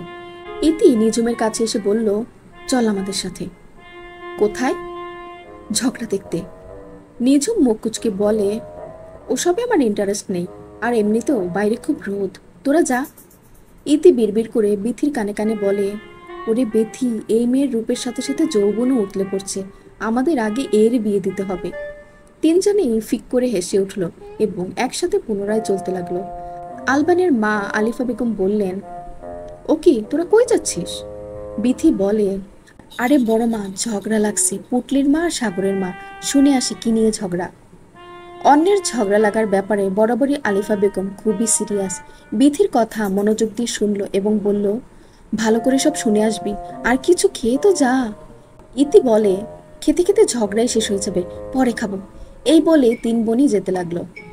তালুকদার বাড়ির বাগানে বড় বড় ফল ও ফুলের গাছগুলো বরাবরই আকর্ষণকারী বেশি, বেশ প্রকৃতিতে ভরপুর। গেট পেরিয়ে ঝগড়া লাগার স্থানে উপস্থিত হলো তিন বোনই। দুই মহিলা ঝগড়া করছে, বেশ কিছু লোকজনও জড়ো হয়েছে। এদের ঝগড়ার মূল কারণ হলো তাদের স্বামীকে নিয়ে। তাদের ভাষ্যমতে যা বোঝা গেল তাতে একসময় তারা বসে গল্প করছিল। তখন পুটলির মা সাগরের মাকে বলল, ভাবি, আপনারা একখান কথা বলতে চাই। সাগরের মা বলে, কি কথা গো ভাবি? আমি কাল বাজারে ভাইজানরে এক মহিলার লগে হাইসা হাইসা ঝালমুড়ি খাইতে দেখছি। ব্যাস হয়ে গেল। সাগরের মা আবার একটু বেশি স্বামী ভক্ত, তার উপর মান সম্মান তো আছেই। সাগরের মায়ের মতে পুটলির মা এসব মিথ্যে বানোয়াট কথা বলে পাড়ায় পাড়ায় রুটিয়ে বেড়াচ্ছেন। পুটলির মায়ের ভাষ্যমতে তিনি মিথ্যা কথাকে বাদ দিয়ে সবসময় সত্যে অবিচল থাকেন। ঝগড়া লেগেছে থেকে পুটলির মায়ের একটা কথাই শোনা যাচ্ছে, আল্লাহর কসম, কোরআন হাতে লিখে বলবো আমি মিথ্যে বলছি না। সাগরের মায়ের কথা, তুই বিচ্ছু মহিলা, মানুষকে চুলকে চুলকে বেড়াস, চুগলি নেবলি করিস, আল্লাহ তোর ভালো করবে না। বেঈমান মহিলা, তোরে আমি কত সাহায্য করলাম, ভুলে গেলি সব? পুটলির মা তখন বলল, তোর মুখে বোমা পড়ুক, পোকা পড়ুক, জবান বন্ধ হোক, সংসার ভাসিয়ে নিয়ে যাক, কি আমার সাহায্যদাতা আইসে? যত ধরনের সব লজিকলেস কথাবার্তা বলছে আর কি। মারার জন্য দুজনেই দুজনের দিকে তেড়ে আসছে, আবার মধ্যখানে এসে থেমে যাচ্ছে। মূলত থেমে যাওয়ার কারণ হলো কেউ তো এগিয়ে এসে তাদের ধরছে না, যদি সত্যি সত্যি মারামারি লেগে যায়। এই ভয়ে দুজনই দমে যাচ্ছে। এদিকে পুটলির মায়ের তো ঝগড়া করতে করতে গায়ের ওড়না ও চুল খুলে গেছে, সেদিকে কোনো খেয়ালই নেই। সাগরের মায়েরও একই অবস্থা, তিনি তো পা দাপিয়ে দাপিয়ে বেড়াচ্ছে আর ঝগড়া করছে, একদম যাকে বলে টান টান উত্তেজনা চলছে। আচমকা ইতি গিয়ে পুটলির মায়ের ওড়নাটা নিয়ে বুক বরাবর পেঁচিয়ে কোমরের সাথে বেঁধে দেয়, চুলগুলোকে একত্রিত করে খোপা বেঁধে দেয়। ইতির এমন কাণ্ডে পুটলির মা তবদা খেয়ে গেল, সাথে সাগরের মাও। বিথি সাগরের মায়ের কাছে গিয়ে মাথা থেকে পা পর্যন্ত পরখ করে বলে, সব পারফেক্ট আছে। ঝগড়া থেমে গেলে নিধি বেশ বিরক্ত হয়ে বলল, ঝগড়া থামালেন কেন, শুরু করুন। সাগরের মা একটা ঢোক গিলে বলে, আম্মা জানেরা তোমরা এখানে? ইতি বলে, ঝগড়া দেখতে এসেছি, ঝগড়া করুন। পুটলির মা বলল, তোমাদের বাসায় পর্যন্ত আমাকে ঝগড়া শুনে গেছে? বিথি বলে, হ্যাঁ, ওই জন্য তো আসলাম ঝগড়া দেখতে। মুহূর্তে পুটলির মা ও সাগরের মায়ের চেহারার রং বদলে গেল। পুনরায় দুজনে একত্রিত হয়ে কোলাগুলি করে এবং ইতি বিথি ও নিধিকে বলে, তোমরা ভুল দেখছো মায়েরা, আমরা ঝগড়া করি নাই, এই দেখো আমরা মিলেমিশে আছি। এই বলে সাগরের মা চলে যায়। পুটলির মা আচমকা এসে হাসি মুখে থাকা পুটলির গালে দিল একটা কোষের চর বসিয়ে, রাগ দেখিয়ে বলে, এটা সারাদিন খালি খেলা আর খাই খাই, চল চল বাড়ি চল। এই বলে পুটলির হাত ধরে গদগদ পায়ে চলে যায়। তিন বোনেই হতবাক হয়ে দেখেই গেল এই কাণ্ড কারখানাগুলো। আসলে এই পাড়ার সবাই তালুকদার বাড়ির লোকজনকে প্রচুর সম্মান করে। পাড়ার মধ্যে সম্ভ্রান্ত ও নামি দামি তালুকদার বাড়ি। পাড়ার নানান ধরনের ঝগড়া বিবাদে তালুকদার বাড়ির তিন কর্তাদের দেখা যায় খুবই বিচক্ষণতার সহিত সব সমস্যার সমাধান করেন, যার কারণে এই বিদ্বেষী দুই মহিলা ভয় পেয়ে চলে গেল। ইতিবিথি নিধি অনেক শখ নিয়ে এসেছে যে আজ তার বিচার করে এই ঝগড়াকে মীমাংসা করবে, কিন্তু হলো তার উল্টো। রাস্তা দিয়ে এক পুরুষ সাইকেল করে যাচ্ছিল আর বলছিল, আহা, নারী কত সুন্দর অভিনয় করে রে, অভিনয়ের জন্য নারী সেরা রে। তিন বোনেরই মনটা ভেঙে গেল, হতাশ হতবাক হয়ে বাড়ির দিকে রওনা দিল। বড় বটগাছটা পার করে যেতে হয় তালুকদার বাড়ি। বটগাছটা থাকে এক বৃদ্ধ, পাড়ার অনেকে ভিখারি বলে, কিন্তু ইতিবিতি মোটেও তাকে ভিখারি বলে না এবং অন্য কাউকে বলতেও দেয় না। তিনি হলেন তিন বোনেরই দাড়িওয়ালা দাদু। এটাও তাদের এক রুটিন, প্রতিদিন এসে এই দাদুর সাথে গল্পগুজব করবে। দাদুটার দাড়িগুলো একটু একটু বড়, অনেক জ্ঞানীও, কিন্তু পাড়ার কেউ তাকে জ্ঞানী হিসেবে সম্মান করতে চায় না। প্রতিদিন তিনবেলা করে খাবার এনে দেয় ইতি বিথি নিধি দাদুকে। দাদুর প্রত্যেকটা কথার মধ্যে লজিক, উচ্ছ্বাস, প্রাণোদনা থাকে, যা ইতি বিধি নিধিকে প্রবলভাবে আকর্ষণ করে। তার এই ব্যর্থ জীবনেরও একটা বড় গল্প আছে, যা এখনো বলেননি তিনি তিন আলোকছটাদের। ইতিবিথি নিধি বটগাছে তাদের দাদুকে পুরো শরীরে চাদর মুড়িয়ে শুয়ে থাকতে দেখে হতভম্ব হয়ে ছুটে এলো। ইতি গা থেকে চাদর সরালো, বিথি কপালে নেড়ে দেখলো ভীষণ জ্বর এসেছে দাদুর গায়ে। তিনজনেই দাদুকে তুলে বটগাছে হেলান দিয়ে রাখলো। নিধি দৌড়ে গিয়ে পাশের কলতলা থেকে দাদুর পানি খাওয়া মগে করে পানি আনলো। ইতি কাপড়ের টুকরো ভিজিয়ে কপালে পট্টি দিতে লাগলো। বিথি ওনার আঁচল খুলে আপেল, কমলা ও রুটি বের করলো। দাদুর এমন অবস্থা দেখে তিন আলোকছটার চোখেই পানি টলমল হয়ে গেল। দাদু তো সহজে অসুস্থ হয় না, তবে আজ কেন দাদুর এমন হলো? নিধি দাদুর গা নেড়ে নেড়ে ডাকলো, ও দাদু ওঠো, দেখো আমরা এসেছি গল্প করতে, তোমার তিন আলোকছটা এসেছি, চোখ মেলে দেখো। দাদু পিট পিট করে চোখ খুলতে লাগলো। খুলে বলল, তিন আলোকছটা তোরা এসেছিস, তোদের অপেক্ষায় ছিলাম। ইতি বলে, হ্যাঁ এসেছি। বিথি আরেকটি পাত্রে পানি আনলো, এনে রুটি ভিজিয়ে খাওয়াতে লাগলো দাদুকে। পাশেই মতলব কাকার দোকান। নিধি সেখানে দৌড়ে গিয়ে বলল, কাকা 2টা প্যারাসিটামল দাও। দোকান থেকে ওষুধ নিয়ে পুনরায় দাদুর কাছে গেল নিধি। দাদু এই বৃদ্ধ বয়সেও অনেক স্ট্রং, কিন্তু আজ জ্বরের প্রভাবে শরীরটা অনেক নেতিয়ে পড়েছে, এক রাতেই চোখগুলো বসে গেছে।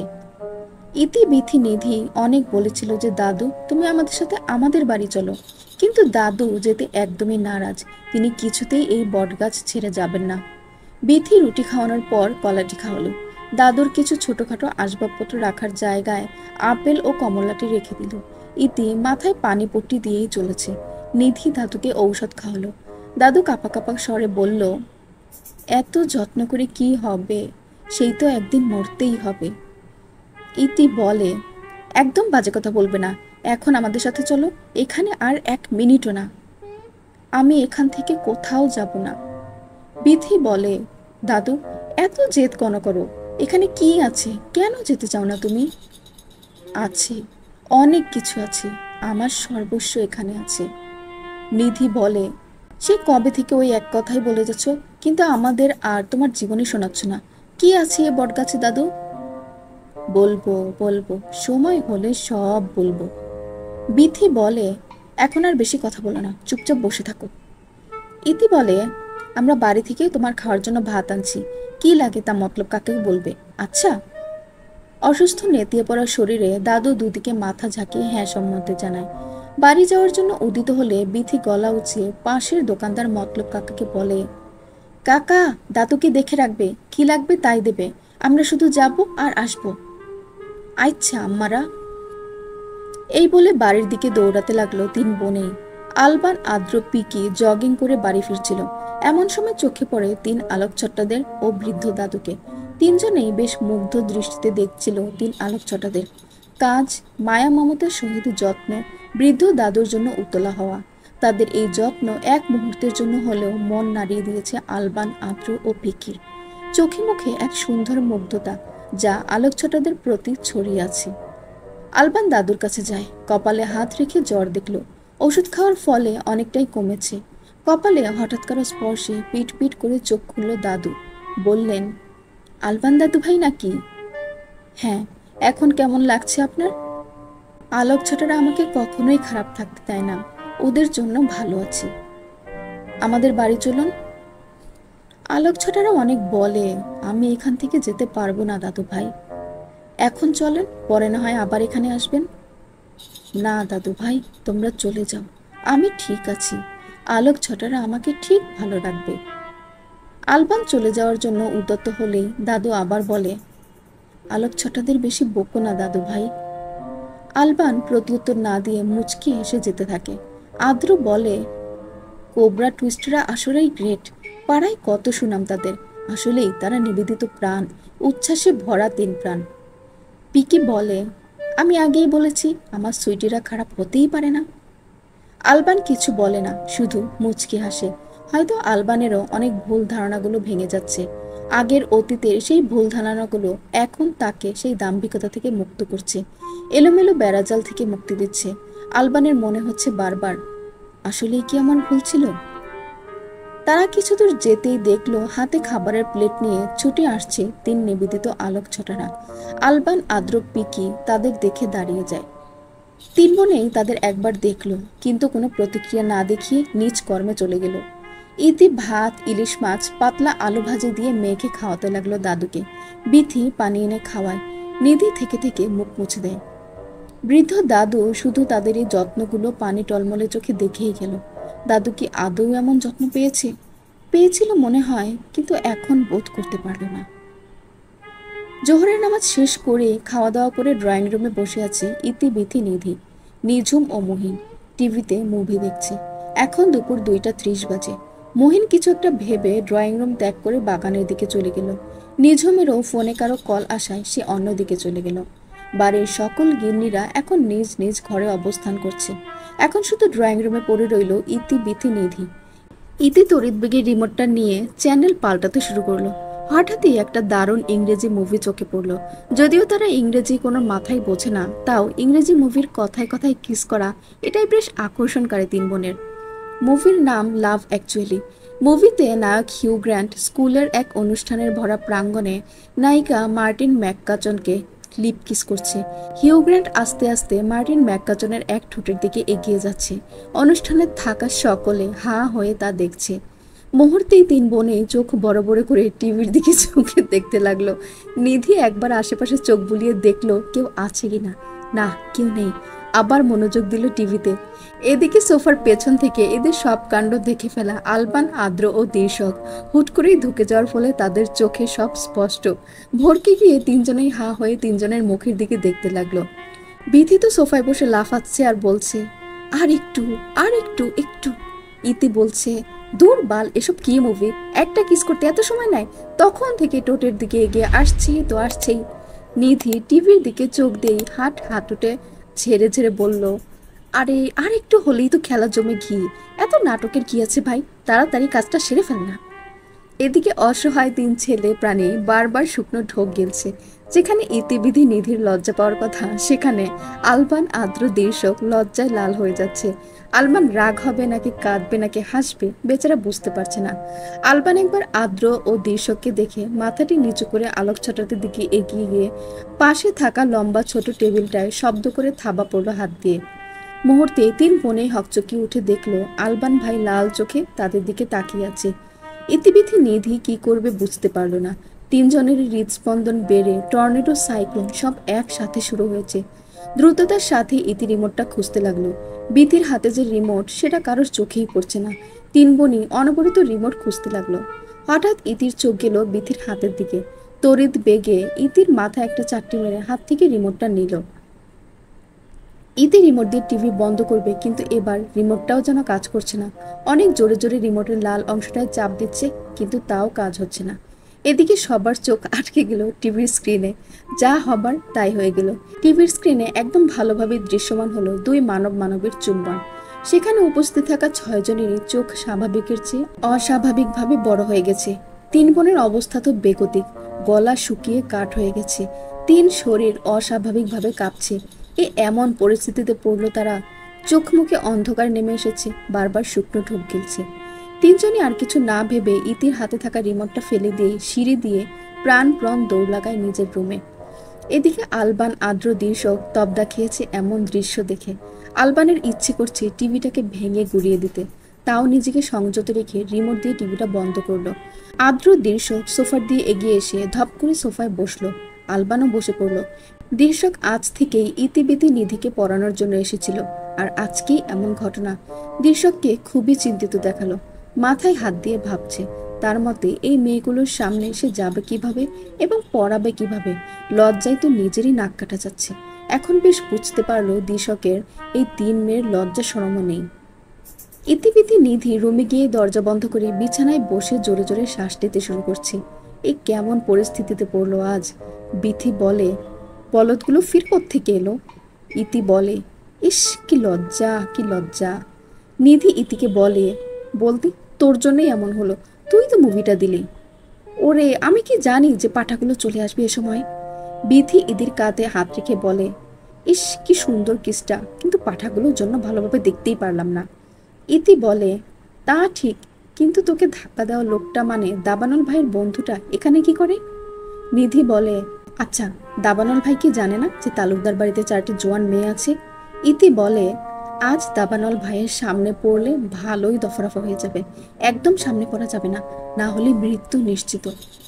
একসাথে তিন বোন হো হো করে হাসতে শুরু করলো। পর্ব 6। কালনাগিনীর দল, দরজা খোল। জোরে জোরে দরজা ধাক্কানোর শব্দ পেয়ে তিন বোনই বিছানা থেকে তড়িৎ বেগে উঠে পড়ল। অসহায় মুখে তিনজনেই তিনজনের দিকে চাওয়াচাওয়ি করল। বিছানা থেকে উঠে দাঁড়িয়ে তিনজনে চিংড়ি মাছের মতো তিরিং বিরিং করে নাচতে শুরু করলো কে আগে দরজা খুলবে এ নিয়ে। ইতি বলল, দেখ বোন, আমার মেলা সাহস, কিন্তু লজ্জার কাছে আমার সাহস মিউ মিউ, তাই আমি দরজা খুলতে পারবো না, তোরা কেউ যা। নিধি ওড়না মুচড়াতে মুচড়াতে বলে, আমি যদি দরজা খুলে দিই তাহলে আবার এক আকাম কুকাম করে বসতে পারি, যেমন ধর লজ্জায় ভয়ে আড়ষ্ট হয়ে পাত্র ভাইকে সত্যি সত্যি ওই মুভির মতো করে বসলাম, তখন আরেক কেলেঙ্কারি হয়ে যাবে, তাই আমি দরজা খুলবো না। বিথি নিধির কথায় হাতে তালি দিতে দিতে বলে, বাহ বাহ বাহ, এতে দেখি সিরিয়াস সময়ে রোমান্সের ধান্দায় থাকে। আবার দরজার ওপাশ থেকে সারের মতো চিল্লানি দিয়ে আলবান বলে, দরজা খোল, না হলে ভেঙে ভিতরে ঢুকবো। পাশে থাকা আদ্র কানে আঙ্গুল দিয়ে কর্ণ রোধ করে বলে, উফ আলবান, একটু আস্তে চিল্লা, তোর এই ডাক আমার কানে সারের গর্জনের মতো দ্রিম দ্রিম করে বাজছে। আদ্রের কথায় দীর্ঘক শব্দ করেই হেসে ফেলল। আলবানের দিকে তাকিয়ে মুখে হাত চেপে হাসতে লাগলো।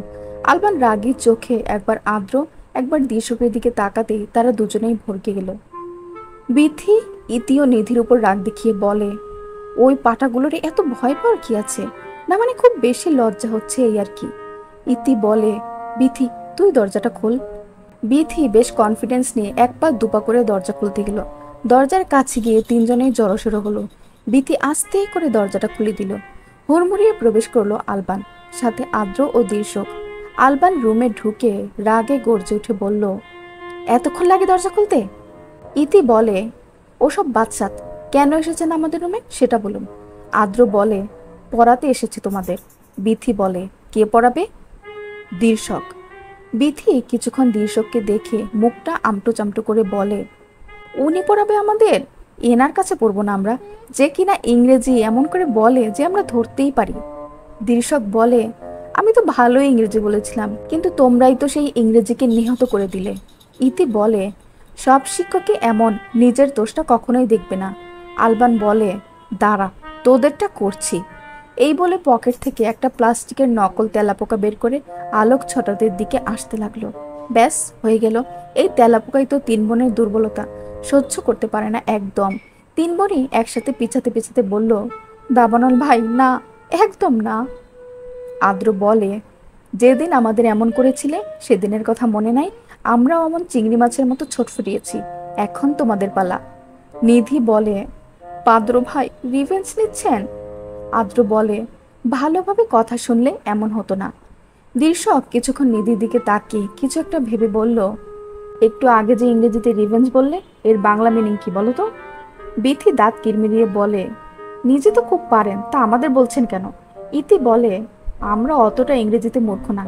আলবান বলে, তাহলে বাংলা মিনিং বল।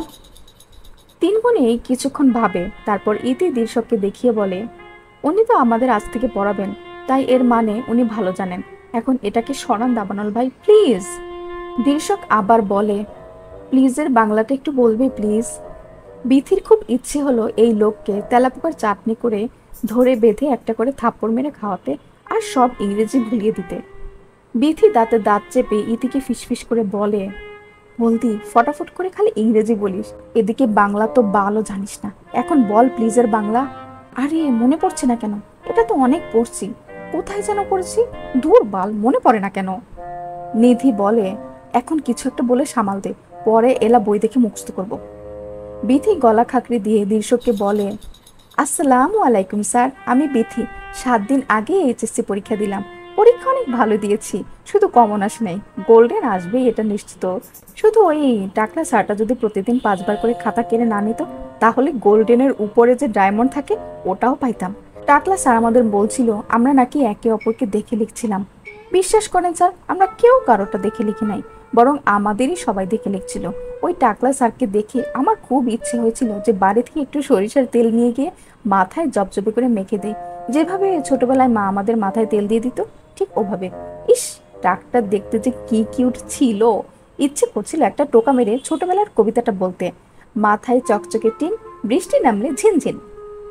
বিথির এমন কথায় আদ্র দীর্ঘক সাথে আলবানও শব্দ করেই হেসে ফেলল। ইতিও ভদ্রতার সহিত বলে, আসসালামু আলাইকুম স্যার, আমি ইতি। আমিও এইচএসসি পরীক্ষায় 7 দিন আগে দিলাম। আমার তো ম্যাজিস্ট্রেট এসে খাতা কেড়ে নিয়েছিল, মেলা বকাঝকা দিল আমাকে। কিন্তু আমি উদার মনে তখন ওনার বউ কথা ভাবছিলাম। স্যারকে বললাম, ও স্যার, আপনার বউয়ের নাম কি? স্যার উত্তর না দিয়ে আমাকে ইডিয়েট বললো। আমি মনে করলাম ইডিয়েট বলে আমার প্রশংসা করলো, তাই আবার বললাম, স্যার আপনার সন্তান আছে? কয়টা সন্তান? আপনি অনেক হ্যান্ডসাম তো, তাই জিজ্ঞেস করা।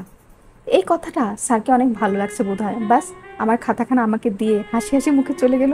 ম্যাজিস্ট্রেটকে ইমপ্রেস করেছি মানে আমি রেজাল্টে গোল্ডেন, ডায়মন্ড, সোনা, দানা, রূপা সব পাবো। আদ্র দৃশ্যক মুখে হাত চেপে হাসছে। আলবানো নিজের হাসিকে কিছুতেই দমিয়ে রাখতে পারলো না। এবার নিধি বলে, আসসালামু আলাইকুম স্যার, আমি নিধি। আমিও এইচএসসি পরীক্ষা দিলাম মাত্র। অনেক ভালো পরীক্ষা দিয়েছি, শুধু আমার পাশে বসা মেয়েটার ভালো করে কথা করতে পারি নাই, ওই আর কি। দীর্ষক হাসতে হাসতে বলে, আমি হলাম তোমাদের শিক্ষক, যার মধ্যে তোমাদের জ্ঞানের মতো এক চুল পরিমাণও জ্ঞান নেই। আসলেই তোমাদের জ্ঞানের কোনো তুলনা হয় না। তোমাদের মতো আমার জ্ঞান থাকলে সেই কবে পাবনার পাগলাগারোতে ভর্তি হতাম। আমার নাম দীর্ষক প্রধান। বিথি অবাক হয়ে বলল, কি, দুশ্মন প্রধান? আরে দীর্ষক প্রধান। আদ্র জোরে জোরে হাসতে হাসতে দীর্ষকের ঘাড়ে চাপড় মেরে বলল, আর নামের ব্যাখ্যা দিয়ে লাভ নাই। একবার যখন বলেছে দুশ্মন, তখন ওটাই তোর ফিক্স নাম বন্ধু। কি নাম দিলা বিথি, জোশ নাম। এই বলে হাসতে হাসতে পাশে থাকা চেয়ারে বসে পড়ে আর্দ্র। দীর্ষক বলে, এমন ভাবে বলছিস যেন তোর নামটা কত ভালো দিছে। মুহূর্তেই আর্দ্রর মুখখানা চুপসে গেল।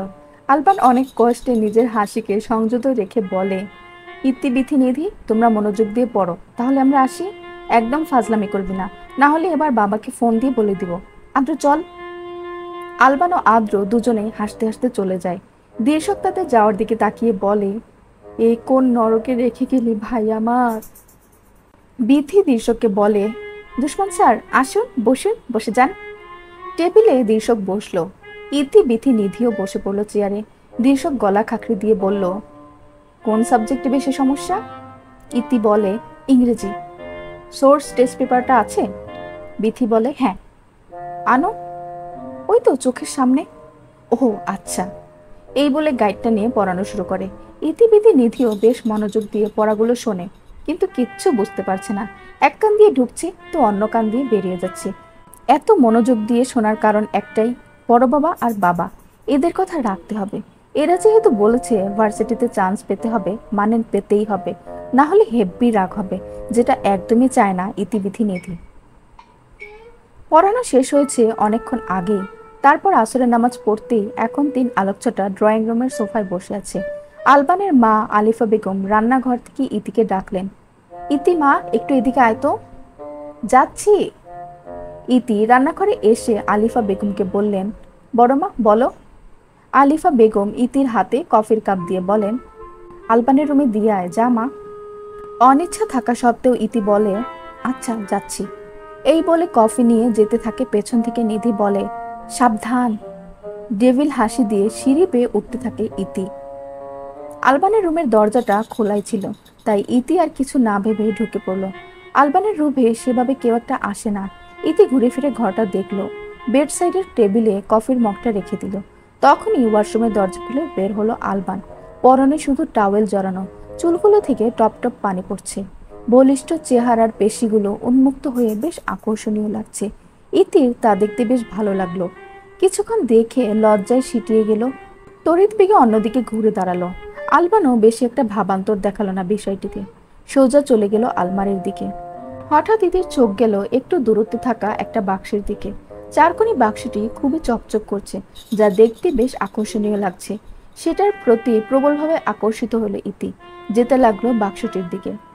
বাক্সটি হাতে তুলে নিবে এমন সময় আলবান ঝড়ের গতিতে এসে ইতির হাত শক্ত করে ধরে ফেলল। ইতি তাতে ভড়কে গেল। গম্ভীর কণ্ঠে আলবান বলল, একদম হাত দিবি না ওটায়। যে কাজ করতে এসেছিস সেটা করে চলে যা। আমি দেখবো, ওটা খুবই সুন্দর দেখতে। বললাম তো না। আমি দেখবো। আলবান ইতির হাত ধরে সেখান থেকে টেনে এনে আলমারির সাথে চেপে ধরে। ইতির চোখের সামনে আবার সেই তেলাপোকাকে এনে বলে, দেই এটাকে গায়ে ফেলে। ইতি একটি ভয় পেল, কিন্তু তাও দমে গেল না। মুচকি হাসি দিয়ে বলে, আচ্ছা তাহলে আমিও টাওয়ালটা খুলে ফেলে দিই। আলপান তার পরনের টাওয়ালের দিকে তাকিয়ে দেখে ইতি টাওয়ালের এক পাশে হাত ধরে আছে। ভালো হবি না তুই ইতি, নো চান্স। আমাকে ভয় করে না তোর? ইতি কাউকে ভয় করে না, আপনাকে তো একদমই না। আলবান ইতিকে আরো চেপে ধরে বলে, আগের সব কথা ভুলে গেলি? তাচ্ছিলের হাসি দিয়ে ইতি বলে, ওই জন্যই তো ভয় পাই না আপনার মতো দাম্ভিক মানুষকে। তার মানে ভয় পেতি? হুম, আগের সেই ঘটনার আগে ভয় পেতাম, ঘটনাটি ঘটার পর আর ভয় পাই না।